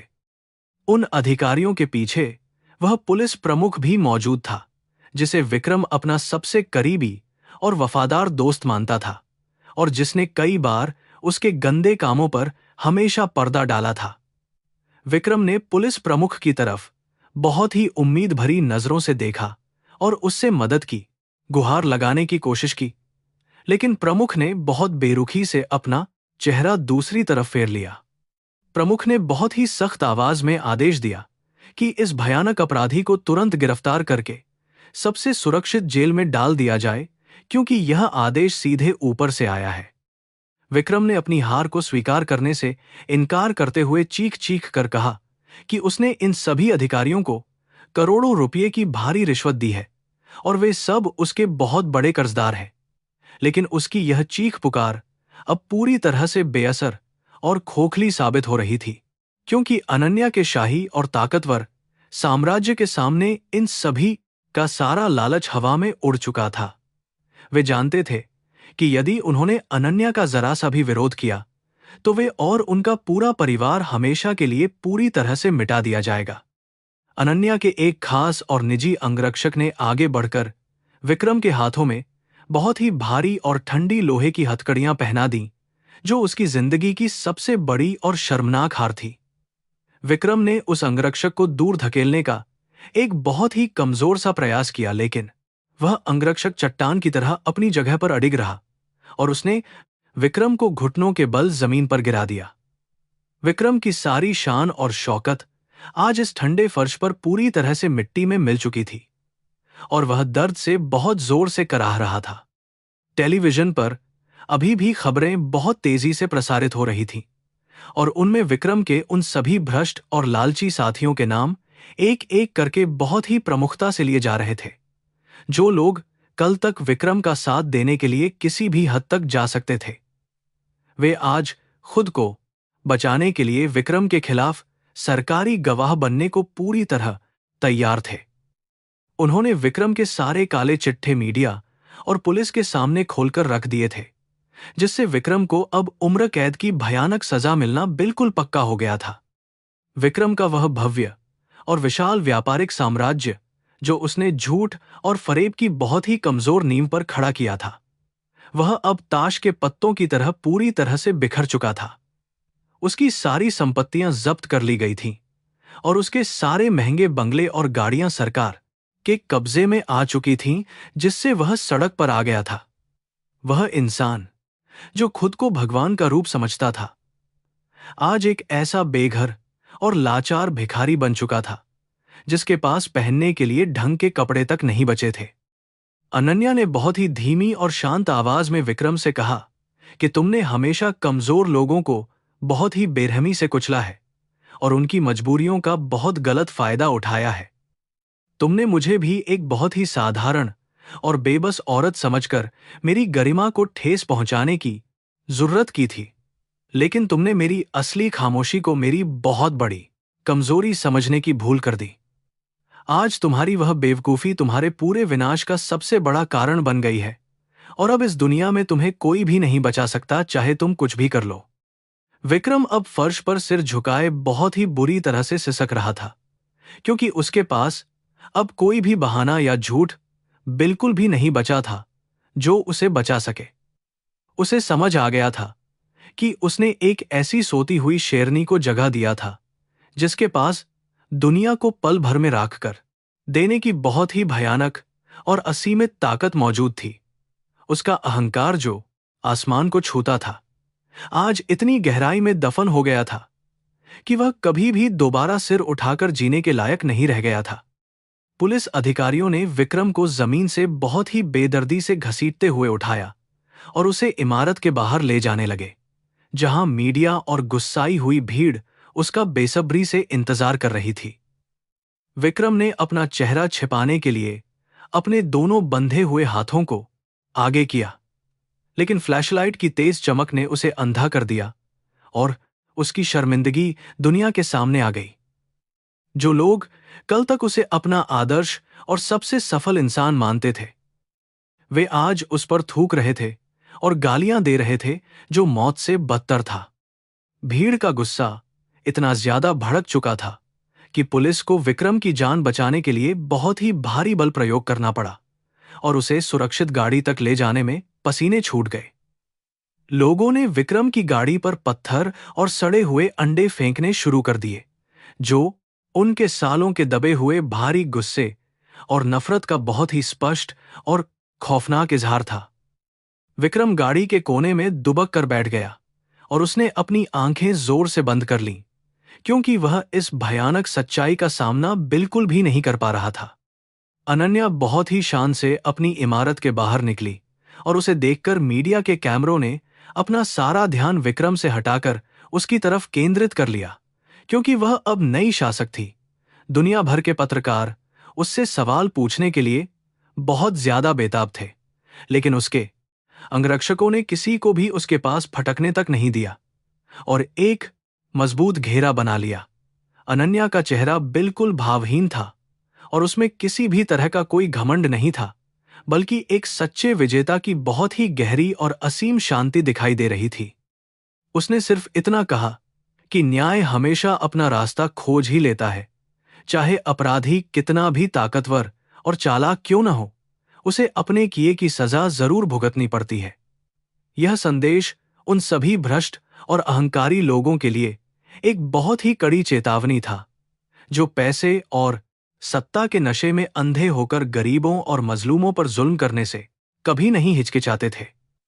अनन्या की इस जीत ने पूरी दुनिया में एक नई उम्मीद की किरण जगा दी थी कि बुराई चाहे कितनी भी बड़ी हो, वह सच्चाई से नहीं जीत सकती। विक्रम को जिस पुलिस स्टेशन में ले जाया गया, वह उसी इलाके में था जिसे उसने कई साल पहले अपनी एक बहुत ही महंगी और शानदार योजना के लिए गरीबों से जबरन छीना था। आज वह उसी जगह पर एक मुजरिम की हैसियत से खड़ा था और उन गरीबों की आहें उसे चारों तरफ से बहुत ही बुरी तरह घेर रही थीं, जो उसने अनसुनी कर दी थीं। उसे हथकड़ी लगाकर एक बहुत ही गंदी और अंधेरी कोठरी में धकेल दिया गया, जहां सिर्फ बदबू और खौफनाक सन्नाटा था जो उसे अंदर से पूरी तरह मार रहा था। कोठरी का लोहे का दरवाजा जब बहुत तेज आवाज के साथ बंद हुआ तो विक्रम की आत्मा तक कांप गई, क्योंकि यह आवाज उसे उस तहखाने की याद दिला रही थी जहां उसने अनन्या को रखा था। आज वह खुद उसी अंधेरे और लाचारी का शिकार हो गया था और उसे पता था कि अब कोई भी चमत्कार उसे इस नर्क से बाहर नहीं निकाल पाएगा, क्योंकि उसने कोई पुण्य नहीं किया था। वह दीवार के सहारे बैठकर जोर जोर से रोने लगा और अपनी किस्मत को कोसने लगा जो उसने खुद अपने गंदे हाथों से लिखी थी।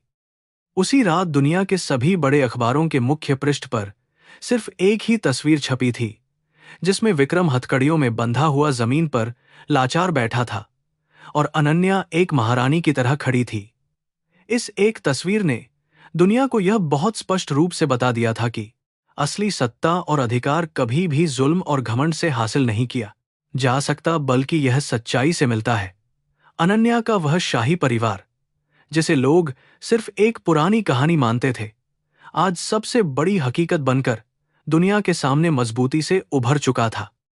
विक्रम के वकीलों ने उसे जमानत दिलाने की बहुत कोशिश की, लेकिन कोई भी न्यायाधीश उसकी फाइल को हाथ लगाने तक को तैयार नहीं था, क्योंकि सबूत बहुत ही पुख्ता और खतरनाक थे।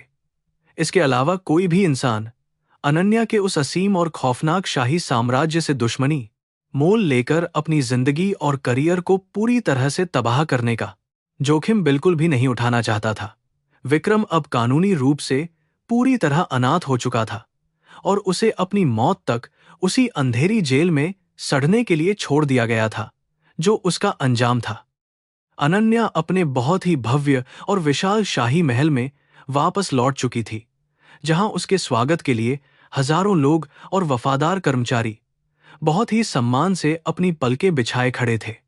उसने उस महल के सबसे ऊंचे टावर पर खड़े होकर पूरे शहर की जगमगाती रोशनी को देखा, जो अब पूरी तरह से सुरक्षित और भ्रष्ट लोगों से बहुत दूर था, जो उसे बहुत सुकून दे रहा था। उसने एक गहरी सांस ली और महसूस किया कि उसने अपने माता पिता से किया हुआ वह बहुत पुराना वादा आज पूरी तरह से निभा दिया है।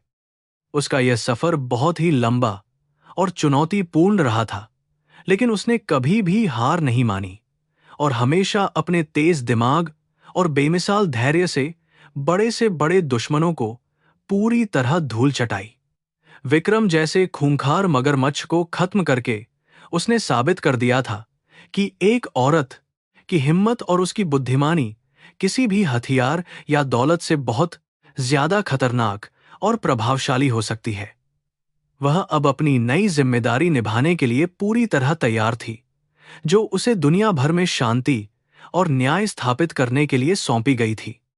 अगले दिन विक्रम के सारे बैंक खाते और उसकी अवैध संपत्तियां सरकार द्वारा पूरी तरह से नीलाम कर दी गईं और उस पैसे को उन गरीबों में बांट दिया गया जिन्हें विक्रम ने लूटा था।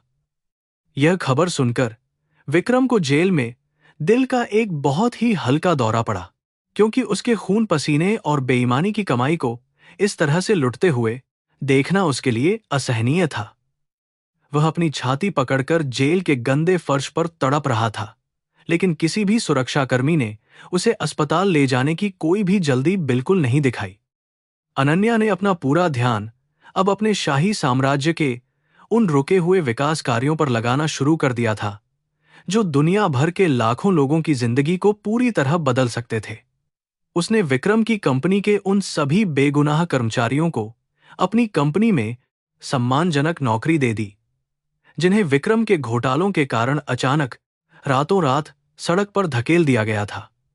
यह उसकी महानता और दरियादिली का एक बहुत ही शानदार उदाहरण था, जिसने उसे पूरी दुनिया में एक देवी की तरह सम्मानित और पूजनीय बना दिया था, जिसे सब मानते थे। जेल के अंदर विक्रम की हालत दिन प्रतिदिन बहुत ही ज्यादा खराब होती जा रही थी, क्योंकि उसे वहां के दूसरे कैदियों द्वारा बहुत बुरी तरह से प्रताड़ित और जलील किया जा रहा था। वे कैदी जानते थे कि विक्रम ने हमेशा पैसे के बल पर न्याय को खरीदा है, और अब वे उससे उसके पुराने पापों का बहुत ही खौफनाक और भयानक बदला लेने को पूरी तरह तैयार थे। विक्रम हर रात डर के मारे सो नहीं पाता था, और उसे अंधेरे में अनन्या की वह शांत और डरावनी मुस्कान साफ दिखाई देती थी, जो उसे पागल कर रही थी। उसका शरीर बहुत ही कमजोर हो गया था, और उसका वह अहंकार, जो कल तक पूरी दुनिया को अपने पैरों तले कुचलने की भयानक हिम्मत रखता था, आज पूरी तरह से टूटकर राख हो चुका था।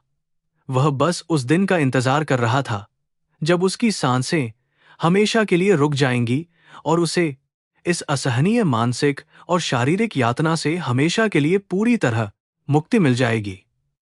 उसने अपनी जिंदगी की सबसे बड़ी गलती का एहसास बहुत ही दर्दनाक तरीके से कर लिया था, लेकिन अब समय बहुत आगे निकल चुका था और वापसी नामुमकिन थी। अनन्या का नाम अब इतिहास के पन्नों में बहुत ही सुनहरे और बड़े अक्षरों में हमेशा के लिए दर्ज हो चुका था, क्योंकि उसने बुराई के सबसे बड़े और खूंखार प्रतीक को मिट्टी में मिलाया था।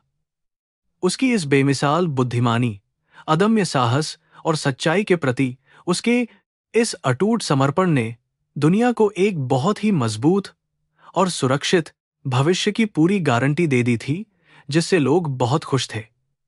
उसने यह साबित कर दिखाया था कि जब सच्चाई की ताकत अपने पूरे रूप में सामने आती है, तो बड़े से बड़े अहंकारी भी घुटने टेकने पर मजबूर हो जाते हैं। अदालत के सख्त आदेश के बाद विक्रम को उसी भयानक और अंधेरे तहखाने में वापस लाया गया, जहां उसने अपने अहंकार में अंधी होकर अनन्या को कैद करने की बहुत बड़ी भूल की थी। जब पुलिस के जवानों ने उसे उस गंदे और सीलन भरे कमरे में धक्का दिया, तो उसकी रूह बुरी तरह से कांप उठी, क्योंकि यह जगह अब उसके लिए नरक बन चुकी थी। भारी लोहे का वह दरवाजा बहुत ही भयानक और डरावनी आवाज के साथ हमेशा के लिए बंद हो गया, जिसने उसकी बची खुची उम्मीदों को भी पूरी तरह से कुचल दिया। तहखाने का वह घना और खौफनाक अंधेरा अब विक्रम को एक खूंखार जंगली जानवर की तरह चारों तरफ से निगलने के लिए तेजी से उसकी ओर दौड़ रहा था, जो उसे पागल कर रहा था। कुछ ही घंटे पहले वह इस शहर का सबसे बड़ा और अजय राजा था, जिसके एक इशारे पर लोगों की किस्मत तय होती थी, लेकिन आज वह सिर्फ एक कीड़ा बन चुका था। जमीन की वह ठंडक, जो कभी उसने अनन्या को प्रताड़ित करने के लिए चुनी थी, आज उसकी अपनी हड्डियों को अंदर तक बहुत ही बेरहमी से गला रही थी। कमरे में पसरा हुआ वह डरावना सन्नाटा उसे अपने उन सभी अनगिनत गुनाहों की याद दिला रहा था, जो उसने सालों से अपनी दौलत और सत्ता के नशे में अंधे होकर लगातार किए थे। उसने बेकसूर लोगों को रुलाया था और उनके खून पसीने की कमाई को बहुत ही क्रूरता से छीनकर अपना यह विशाल लेकिन खोखला साम्राज्य खड़ा किया था, जो आज पूरी तरह से नष्ट हो चुका था। उसे अब उन गरीबों की दर्दनाक चीखें अपने ही दिमाग में बहुत तेज आवाज में गूंजती हुई महसूस हो रही थीं, जिनसे वह भागना चाहता था। वह बेतहाशा दीवार को अपने हाथों से खरोंचने लगा और जोर जोर से चीखने लगा कि कोई उसे इस भयानक और दमघोंटू नरक से बाहर निकाल ले, लेकिन उसकी आवाज सिर्फ उसी तक सीमित रह गई। उसे महसूस हो रहा था कि हवा में जहर घुल गया है, जो उसकी सांसों को बहुत ही बेरहमी से रोक रहा है, और वह तड़प कर मरने की कगार पर पहुंच चुका है। उसका वह घमंड, जो कल तक आसमान की ऊंचाइयों को छूता था, आज इसी गंदे और ठंडे फर्श पर पूरी तरह से घिसट रहा था। दूसरी तरफ अनन्या अपने सुरक्षित और शानदार नियंत्रण कक्ष में बहुत ही आराम से बैठी हुई थी, और उसकी नजरें सीधे बड़ी स्क्रीन पर गड़ी थी, जहां विक्रम की सारी दयनीय हरकतें साफ दिख रही थी। उसके चेहरे पर न तो कोई खुशी थी और न ही कोई दुख, बल्कि एक ऐसी ठंडी और गहरी शांति थी जो सिर्फ एक बहुत ही न्यायप्रिय और अजेय योद्धा के चेहरे पर ही आ सकती है। उसने अपने सामने रखी कॉफी की गर्म प्याली से एक छोटा सा घूंट लिया और विक्रम के पूरी तरह से टूटने का इंतजार करने लगी। अंधेरे कमरे में विक्रम अब बुरी तरह से सिसक रहा था और उसके आंसुओं ने उसकी आंखों को पूरी तरह से सुझा दिया था, क्योंकि उसे अपनी सारी गलतियों का बहुत ही भयानक एहसास हो रहा था। उसने हमेशा यह सोचा था कि दुनिया की हर छोटी और बड़ी चीज को पैसों के भारी दम पर बहुत ही आसानी से खरीदा और बेचा जा सकता है। लेकिन आज उसकी सारी दौलत राख हो चुकी थी। यह वही दौलत थी जिसने उसे अंधा बना दिया था, और आज वही उसके पतन का सबसे बड़ा और मुख्य कारण बनकर सामने आई थी। उसने कैमरे की ओर देखते हुए अपने दोनों हाथ जोड़े और गिड़गिड़ाते हुए अनन्या से माफी मांगने लगा, क्योंकि उसे पता था कि अनन्या उसे उस कैमरे के माध्यम से जरूर देख और सुन रही होगी। उसने रोते हुए कहा कि उसे अपनी मूर्खता और घमंड की बहुत ही भारी कीमत चुकानी पड़ी है, और अब वह अपनी बाकी बची हुई जिंदगी एक आम और लाचार इंसान की तरह बहुत शांति से बिताना चाहता है। वह बस इस डरावने और दमघोंटू अंधेरे से बाहर निकलना चाहता था, जो उसे हर पल मौत से भी ज्यादा भयानक दर्द दे रहा था। अनन्या ने नियंत्रण कक्ष में लगे माइक्रोफोन का बटन बहुत ही आराम से दबाया और उसकी वह शांत लेकिन कड़क आवाज सीधे उस अंधेरे तहखाने में लगे छिपे हुए स्पीकर के माध्यम से विक्रम के कानों तक पहुंची। उसने कहा कि जब तुम अपनी पूरी ताकत के नशे में चूर होकर गरीबों और लाचारों पर जुल्म ढा रहे थे, तब तुम्हें उनके दर्द और उनके आंसुओं का जरा सा भी एहसास क्यों नहीं हुआ था? तुम्हारी यह माफी अब बहुत ज्यादा देर से आई है और इसका कोई भी अर्थ या महत्व बिल्कुल भी नहीं रह गया है। विक्रम ने अपनी दोनों आंखों को जोर से बंद कर लिया, क्योंकि अनन्या की बात उसके सीने में एक बहुत ही तेज और धारदार खंजर की तरह सीधे उतर रही थी, जो उसे लहूलुहान कर रही थी। वह अब जमीन पर पूरी तरह से लौटने लगा था और पागलों की तरह बड़बड़ाते हुए अपने सारे काले कारनामों और घोटालों की लंबी सूची को एक एक करके खुद ही उगलने लगा था। उसने बताया कि कैसे उसने मासूम लोगों की जमीनों पर जबरन कब्जा किया था और विरोध करने वालों को हमेशा के लिए मिटा दिया था। उसने यह भी कबूल किया कि अपने प्रतिस्पर्धियों को पूरी तरह से तबाह करने के लिए उसने कई बार सरकारी अधिकारियों और पुलिस को भारी रिश्वत देकर फर्जी मुकदमों में फंसाया था, जो बहुत ही घिनौना था। विक्रम का यह खौफनाक कबूलनामा नियंत्रण कक्ष में लगे रिकॉर्डिंग सिस्टम में बहुत ही स्पष्टता के साथ सुरक्षित रूप से दर्ज हो रहा था, जिसे बाद में पूरी दुनिया और अदालत को बिना किसी बदलाव के दिखाया जाने वाला था। उसका अपना ही मुंह अब उसके खिलाफ सबसे बड़ा और मजबूत गवाह बन चुका था, जिसे झुठलाया नहीं जा सकता था। अनन्या की आंखों में विक्रम के इन सारे भयानक अपराधों को सुनकर भी नफरत या गुस्से का कोई उफान नहीं आया, बल्कि वह एक तटस्थ और शांत न्यायाधीश की तरह सब कुछ बहुत ही ध्यान से सुन रही थी। उसे पता था कि बुराई चाहे कितनी भी बड़ी और ताकतवर क्यों न हो, अंत में वह अपने ही बुने हुए गंदे जाल में उलझकर खुद अपनी मौत का कारण बनती है, जो एक अटल सत्य है। विक्रम की यह दयनीय हालत उसी प्राकृतिक न्याय का एक बहुत ही शानदार और सच्चा रूप थी, जो हमेशा अपना काम करता है। तहखाने में रोते रोते विक्रम का गला पूरी तरह से सूख चुका था और उसकी सांसें बहुत ज्यादा भारी हो गई थीं, लेकिन उसकी वह दर्दनाक स्वीकारोक्ति अभी भी बिना रुके लगातार जारी थी, जो दिल दहलाने वाली थी।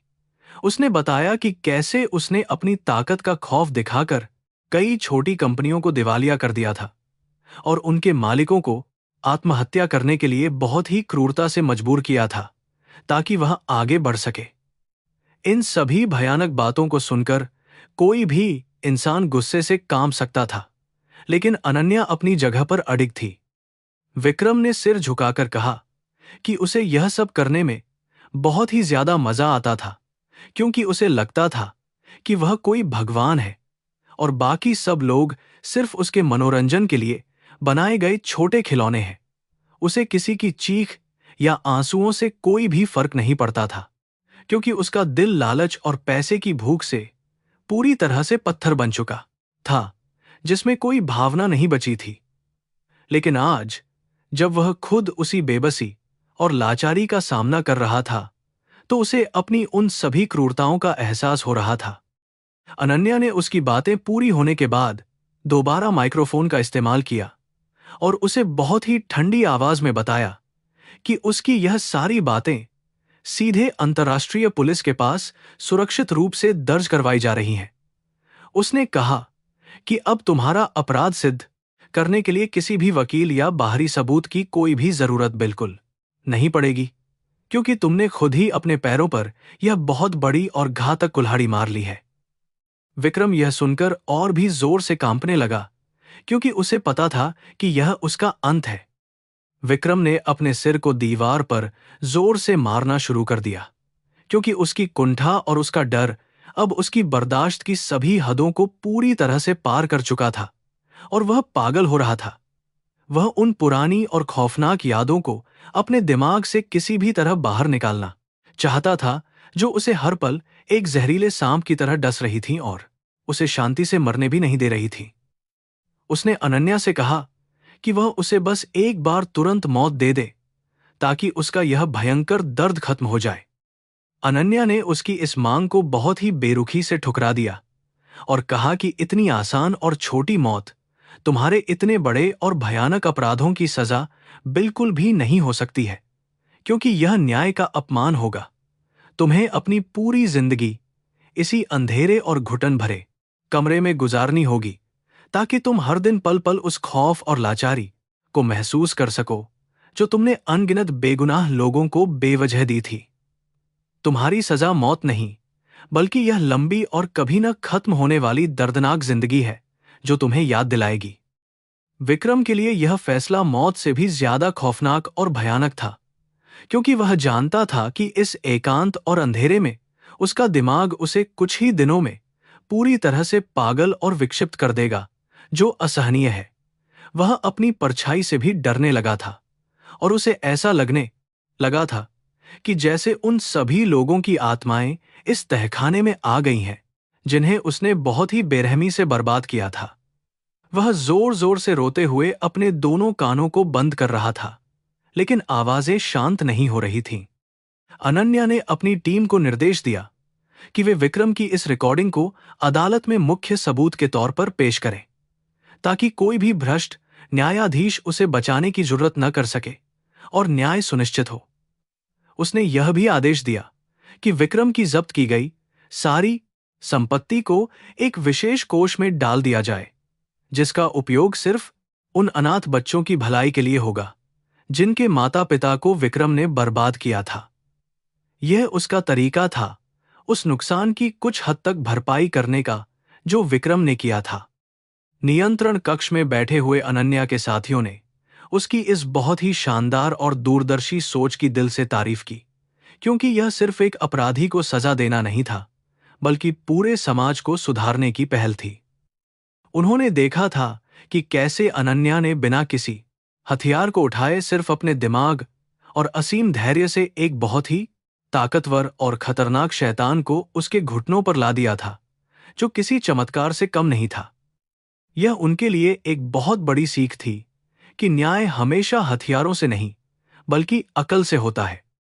तहखाने में अब विक्रम की आवाज धीरे धीरे बहुत ज्यादा कमजोर पड़ने लगी थी, क्योंकि लगातार रोने और चीखने की वजह से उसके शरीर की सारी बची हुई ताकत पूरी तरह से खत्म हो चुकी थी, जो भयानक था।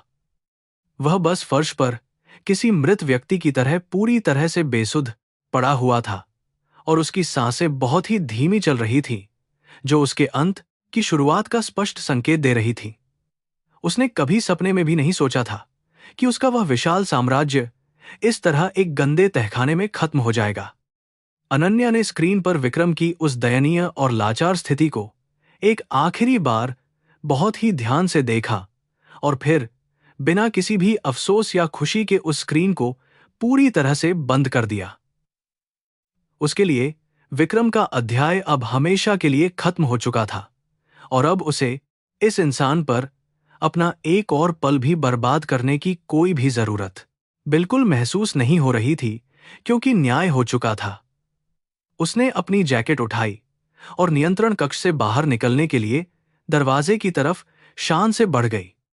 जब वह इमारत के बाहर निकली तो ठंडी हवा के झोंके ने उसका स्वागत किया और उसे बहुत ही गहरी और असीम शांति का एक सुखद एहसास कराया, जो उसके दिल को बहुत ज्यादा सुकून पहुंचा रहा था। शहर की रोशनी अब उसे पहले से कहीं ज्यादा साफ और उज्जवल लग रही थी, क्योंकि आज उसने इस शहर को एक बहुत ही भयानक और खतरनाक बीमारी से पूरी तरह मुक्त कर दिया था, जो इसे अंदर से खोखला कर रही थी। उसने आसमान की तरफ देखकर अपने मन में एक और नया और बहुत ही दृढ़ संकल्प लिया। विक्रम के समर्थकों में अब भारी दहशत फैल चुकी थी और वे सभी अपने बचाव के लिए बहुत ही बेतहाशा छिपने की जगह ढूंढ रहे थे, क्योंकि उन्हें पता था कि अनन्या किसी को भी बख्शने वाली नहीं है। जो लोग विक्रम के साथ मिलकर घोटालों में शामिल थे, वे अब अपनी सारी संपत्तियां बेचकर देश से भागने की नाकाम और व्यर्थ कोशिश कर रहे थे, लेकिन पुलिस पहले ही सभी सीमाओं को सील कर चुकी थी। अनन्या ने यह सुनिश्चित कर दिया था कि इस अपराध के पूरे नेटवर्क को ही हमेशा के लिए जड़ से उखाड़ दिया जाए। अगली सुबह पूरे देश के अखबारों में सिर्फ विक्रम के उस खौफनाक कबूलनामे की ही लंबी और विस्तृत खबरें छपी थीं, जिसने पूरे समाज को पूरी तरह से हिलाकर रख दिया था और लोग स्तब्ध थे। हर कोई यह जानकर बहुत ज्यादा हैरान था कि इतने बड़े और मशहूर व्यापारी के पीछे एक इतना क्रूर और निर्दयी शैतान छिपा हुआ था, जो सिर्फ पैसों के लिए किसी भी हद तक गिर सकता था। इस खुलासे ने उन सभी लोगों के भरोसे को पूरी तरह से तोड़ दिया था, जो ऐसे बड़े लोगों को अपना आदर्श मानते थे। अनन्या ने अपने कार्यालय में बैठकर एक बहुत ही महत्वपूर्ण और नया आदेश पारित किया, जिसमें विक्रम की कंपनियों के प्रबंधन को पूरी तरह से बदलने की योजना थी, ताकि मासूम कर्मचारियों का भविष्य सुरक्षित रह सके और उन्हें कोई नुकसान न हो। उसने सुनिश्चित किया कि किसी भी बेगुनाह व्यक्ति की नौकरी न जाए और विक्रम के घोटालों का बोझ उन गरीबों पर बिल्कुल भी न पड़े, जो पूरी तरह से अपनी मेहनत पर ही निर्भर थे। यह कदम उसकी इंसानियत और दया का एक बहुत ही शानदार और बेहतरीन सबूत था, जो सबको पसंद आया। जेल के उस डरावने तहखाने में विक्रम अब अपनी अंतिम और बहुत ही भयानक मानसिक स्थिति से गुजर रहा था, जहां उसे हर तरफ से मौत के साए ही अपनी ओर बढ़ते हुए साफ दिखाई दे रहे थे, जो भयानक था। वह अब न तो कुछ बोल पा रहा था और न ही ठीक से सांस ले पा रहा था, क्योंकि उसके अंदर का सारा अहंकार पूरी तरह से कुचलकर राख हो चुका था। यह एक ऐसे इंसान का बहुत ही दर्दनाक और खौफनाक अंत था, जिसने हमेशा दूसरों को दर्द दिया था। इस पूरी घटना ने दुनिया को यह बहुत स्पष्ट संदेश दे दिया था कि अन्याय की उम्र चाहे कितनी भी लंबी क्यों न लगे, अंत में सत्य की जीत हमेशा सुनिश्चित होती है और कोई भी शैतान इसे नहीं रोक सकता। अनन्या एक बहुत ही शक्तिशाली और न्यायपूर्ण प्रतीक बनकर उभरी थी, जिसने साबित कर दिया था कि एक अकेली महिला भी अपने मजबूत इरादों और तेज दिमाग से सबसे बड़ी और खतरनाक बुराई को हमेशा के लिए मिटा सकती है, जो बहुत प्रेरणादायक था। यह एक नए और बहुत ही बेहतरीन युग की शुरुआत थी। तहखाने का वह भारी और लोहे का दरवाजा एक बार फिर से बहुत ही डरावनी और चरमराती आवाज के साथ धीरे धीरे खुला, जिससे अंदर के खौफनाक सन्नाटे में एक बहुत बड़ी हलचल पैदा हो गई। इस बार दरवाजे के बाहर कोई पुलिसकर्मी या गार्ड नहीं था, बल्कि स्वयं अनन्या वहां बहुत ही शान से खड़ी थी, जिसके चेहरे पर एक अजेय और कठोर विजेता के भाव नजर आ रहे थे। कमरे के अंदर पसरा हुआ वह घना और खौफनाक अंधेरा अब बाहर से आने वाली तेज रोशनी के सामने तेजी से पीछे हटने लगा था। विक्रम, जो अब तक फर्श पर एक बेजान लाश की तरह पूरी तरह से सिकुड़ कर पड़ा हुआ था, उसने इस अचानक आई तेज रोशनी से अपनी आंखों को बचाने के लिए अपने कमजोर और कांपते हुए हाथ आगे कर लिए।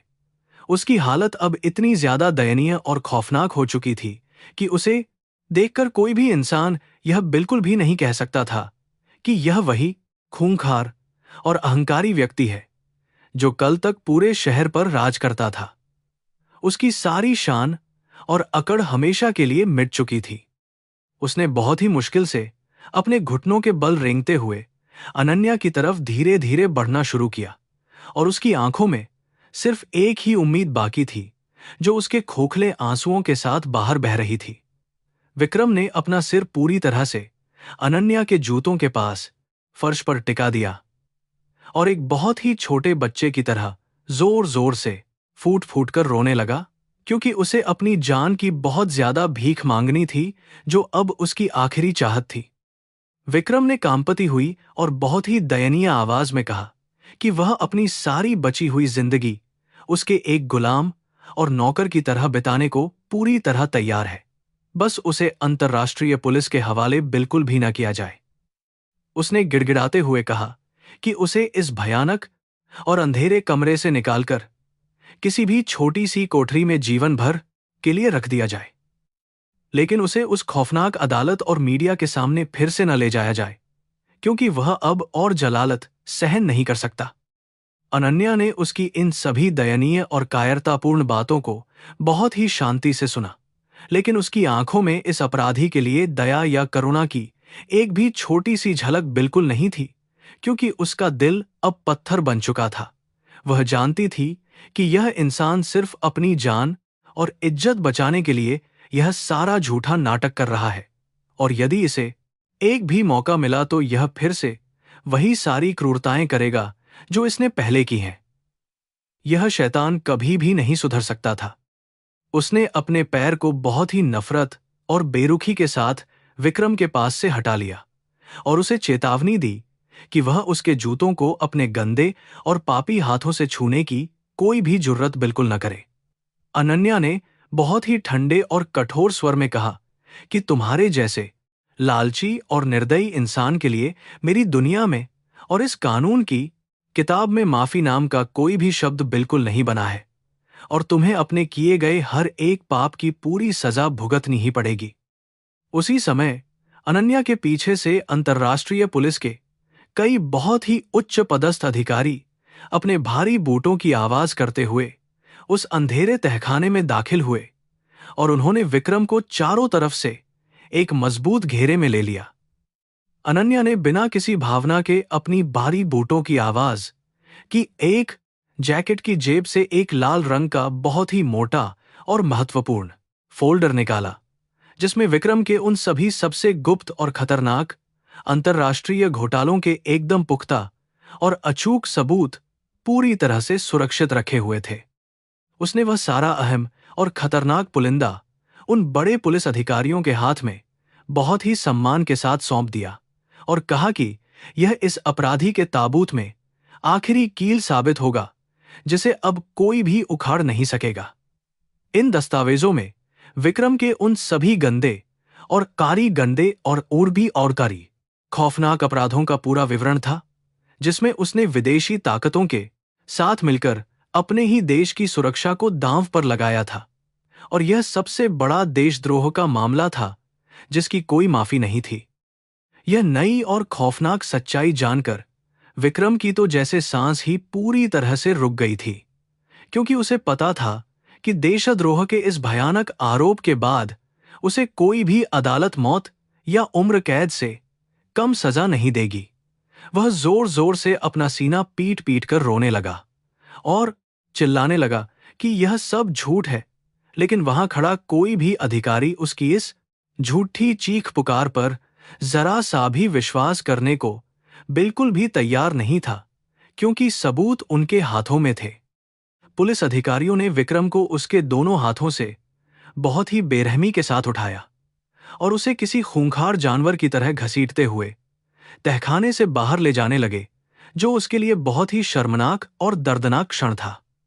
विक्रम अपने पैरों पर चलने की हालत में भी नहीं था और उसके जूते फर्श पर बहुत ही बुरी तरह से घिसट रहे थे, जो उसके उस ऊंचे और अहंकारी साम्राज्य के दुखद पतन का सबसे बड़ा और अंतिम प्रतीक बनकर दुनिया के सामने आ रहे थे। जब उसे इमारत से बाहर ले जाया गया तो वहां पहले से ही हजारों लोगों की भारी और बेकाबू भीड़ उसका बेसब्री से इंतजार कर रही थी, जो उसे देखते ही गालियां देने लगी और उस पर टूट पड़ने को तैयार थी। लोगों का गुस्सा इतना ज्यादा था कि वे सुरक्षा घेरे को तोड़कर विक्रम को अपने हाथों से मौत के घाट उतार देना चाहते थे, क्योंकि उसने उनकी जिंदगी और उनके मासूम बच्चों का भविष्य बहुत ही बेरहमी से बर्बाद कर दिया था। यह एक जनसैलाब था जो न्याय चाहता था। अंतर्राष्ट्रीय अदालत में विक्रम का मुकदमा बहुत ही कम समय तक चला, क्योंकि अनन्या द्वारा दिए गए सारे सबूत इतने ज्यादा पुख्ता और अचूक थे कि बचाव पक्ष के वकीलों के पास कहने के लिए कोई भी दलील बिल्कुल नहीं बची थी। न्यायाधीश ने विक्रम को बिना किसी पैरोल या माफी के आजीवन कारावास की बहुत ही सख्त सजा सुनाई और साथ ही यह भी आदेश दिया कि उसे सबसे खतरनाक और एकांत जेल में रखा जाए, ताकि वह दोबारा समाज को कोई भी नुकसान न पहुंचा सके। इस बहुत ही बड़े और ऐतिहासिक फैसले ने पूरी दुनिया में एक नई उम्मीद की किरण जगा दी और यह साबित कर दिया कि सत्ता और पैसे का घमंड कभी भी सच्चाई और कड़े न्याय के सामने ज्यादा देर तक नहीं टिक सकता है। विक्रम का वह साम्राज्य जो कल तक अजेय माना जाता था, उसे पूरी तरह से नीलाम कर दिया गया और उससे मिले हुए सारे पैसे को उन बेगुनाह पीड़ितों में बांट दिया गया जो विक्रम के लालच का बहुत ही बुरा शिकार हुए थे। जेल की वह अंधेरी और एकांत कोठरी अब विक्रम का नया और स्थायी घर बन चुकी थी, जहां सूरज की रोशनी कभी नहीं पहुंचती थी और सिर्फ दीवारों की सीलन ही उसकी एकमात्र और खौफनाक साथी बनकर रह गई थी। वह हर दिन अपनी मौत का बेसब्री से इंतजार करता था, लेकिन मौत भी उससे दूर भागती थी, ताकि वह अपने किए गए हर एक अपराध की सजा पल पल घुटकर और रो रो कर भुगते, जो उसके लिए सबसे भयानक और दर्दनाक यातना थी। दूसरी तरफ अनन्या अपने इस बहुत ही बड़े और सफल मिशन को पूरा करने के बाद अपने शाही और शानदार मुख्यालय में वापस लौट आई थी, जहां उसका स्वागत एक बहुत ही महान और अजेय महारानी की तरह किया गया था। उसने अपने वफादार दल को इस ऐतिहासिक जीत के लिए बहुत धन्यवाद दिया, लेकिन उसकी आंखों में अभी भी एक नई और बड़ी लड़ाई की गहरी चमक साफ नजर आ रही थी, क्योंकि वह जानती थी कि दुनिया से बुराई अभी पूरी तरह खत्म नहीं हुई है। कुछ महीनों बाद समाज में एक बहुत ही बड़ा और सकारात्मक बदलाव साफ तौर पर देखा जा रहा था, जहां बड़े बड़े व्यापारी और राजनेता अब कोई भी गलत काम करने से पहले 1000 बार सोचते थे, क्योंकि उन्हें अनन्या का खौफ था। विक्रम का वह भयानक और खौफनाक अंत उन सभी के लिए एक बहुत बड़ी और कभी न भूलने वाली चेतावनी बन गया था, जो अपने पैसों के नशे में अंधे होकर खुद को भगवान समझने की बहुत बड़ी भूल कर बैठते थे और दूसरों को कुचलते थे। अनन्या अपने बहुत ही विशाल और एकांत केबिन में बैठकर दुनिया के नक्शे को ध्यान से देख रही थी, जहां कई और लाल रंग के बिंदु चमक रहे थे, जो उन भ्रष्ट और ताकतवर अपराधियों के निशान थे जिन्हें मिटाना अभी बाकी था। उसने अपनी मेज पर रखी अपनी वह विशेष और उन्नत संचार घड़ी उठाई और एक नई और बहुत ही जटिल योजना पर काम करना शुरू कर दिया, क्योंकि उसका यह न्याय का लंबा सफर अभी अपनी मंजिल तक बिल्कुल भी नहीं पहुंचा था। उसे पता था कि यह रास्ता बहुत ही ज्यादा कठिन और खतरनाक है, लेकिन उसके अंदर का वह अदम्य साहस और सच्चाई के प्रति उसका अटूट विश्वास उसे कभी भी रुकने या हार मानने की इजाजत बिल्कुल भी नहीं देता था। उसने हमेशा यही माना था कि जब तक इस दुनिया में एक भी कमजोर और बेगुनाह इंसान रो रहा है, तब तक उसकी यह तलवार म्यान में बिल्कुल भी वापस नहीं जाएगी और वह इसी तरह हर एक जालिम और अहंकारी का खात्मा करती रहेगी। उसकी वह शांत और रहस्यमयी मुस्कान, जो कभी विक्रम के लिए सबसे बड़ा खौफ बन गई थी, आज पूरी दुनिया के लाखों बेसहारा लोगों के लिए एक बहुत ही बड़ी और मजबूत उम्मीद की किरण बनकर सामने आ चुकी थी। वह सिर्फ एक बहुत ही सफल व्यवसायी या एक चालाक रणनीतिकार नहीं थी, बल्कि वह उस प्राकृतिक न्याय का एक बहुत ही शानदार और अजेय रूप थी, जो हमेशा अपना रास्ता खुद बनाता है और बिना किसी शोर के अपनी मंजिल तक बहुत आसानी से पहुंच जाता है। विक्रम की कहानी अब इतिहास के पन्नों में हमेशा के लिए एक बहुत ही काले और भयानक अध्याय के रूप में दर्ज हो चुकी थी, जिसे आने वाली पीढ़ियां एक क्रूर शैतान के पतन के उदाहरण के रूप में पढ़ेंगी। वहीं दूसरी तरफ अनन्या का नाम सुनहरे अक्षरों में एक ऐसी महान और ताकतवर योद्धा के रूप में लिखा गया, जिसने अपनी तेज बुद्धि और धैर्य से सत्ता के सबसे बड़े और खूंखार मगरमच्छ को उसके ही बनाए जाल में पूरी तरह से फंसाकर मार गिराया था। रात का घना अंधेरा जब भी शहर पर छाता था, तो लोग अब बिल्कुल भी नहीं डरते थे, क्योंकि उन्हें पता था कि इस अंधेरे में उन्हें डराने वाला कोई विक्रम अब मौजूद नहीं है, बल्कि उनकी रक्षा करने वाली एक रक्षक मौजूद है। यह उस मासूम और साधारण सी दिखने वाली औरत का बहुत ही खौफनाक और शानदार बदला था, जिसने साबित कर दिया कि नारी की सहनशीलता को उसकी सबसे बड़ी कमजोरी समझने वाला हमेशा अपने विनाश को तो खुद बुलावा देता है और अंत में पछताता है।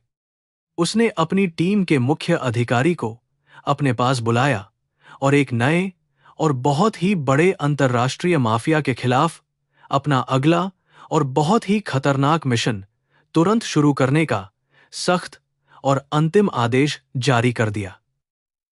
उसकी आंखें कंप्यूटर स्क्रीन पर चमकते हुए नए लक्ष्य पर पूरी तरह से केंद्रित थीं और उसका दिमाग एक नए और बहुत ही शानदार चक्रव्यूह की रचना में पूरी तरह से डूब चुका था, क्योंकि न्याय का यह पहिया अब कभी भी रुकने वाला नहीं था।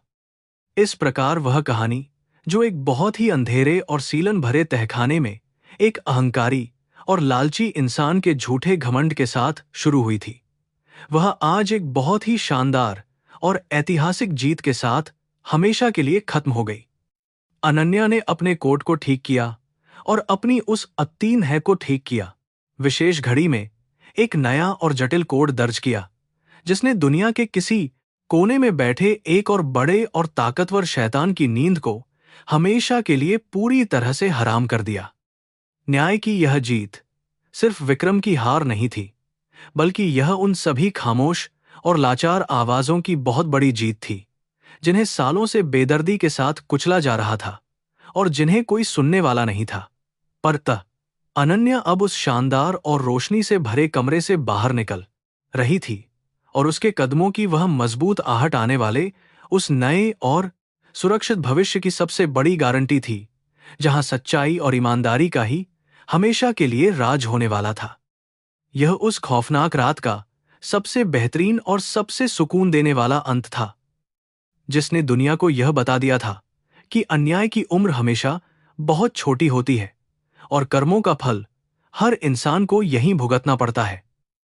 अब कोई भी नया विक्रम जन्म लेने से पहले 100 बार सोचेगा, क्योंकि उसे पता है कि कहीं ना कहीं कोई अनन्या अपने अजेय और खौफनाक इरादों के साथ उसके हर पाप का हिसाब करने के लिए पूरी तरह से मुस्तैद और तैयार बैठी होगी।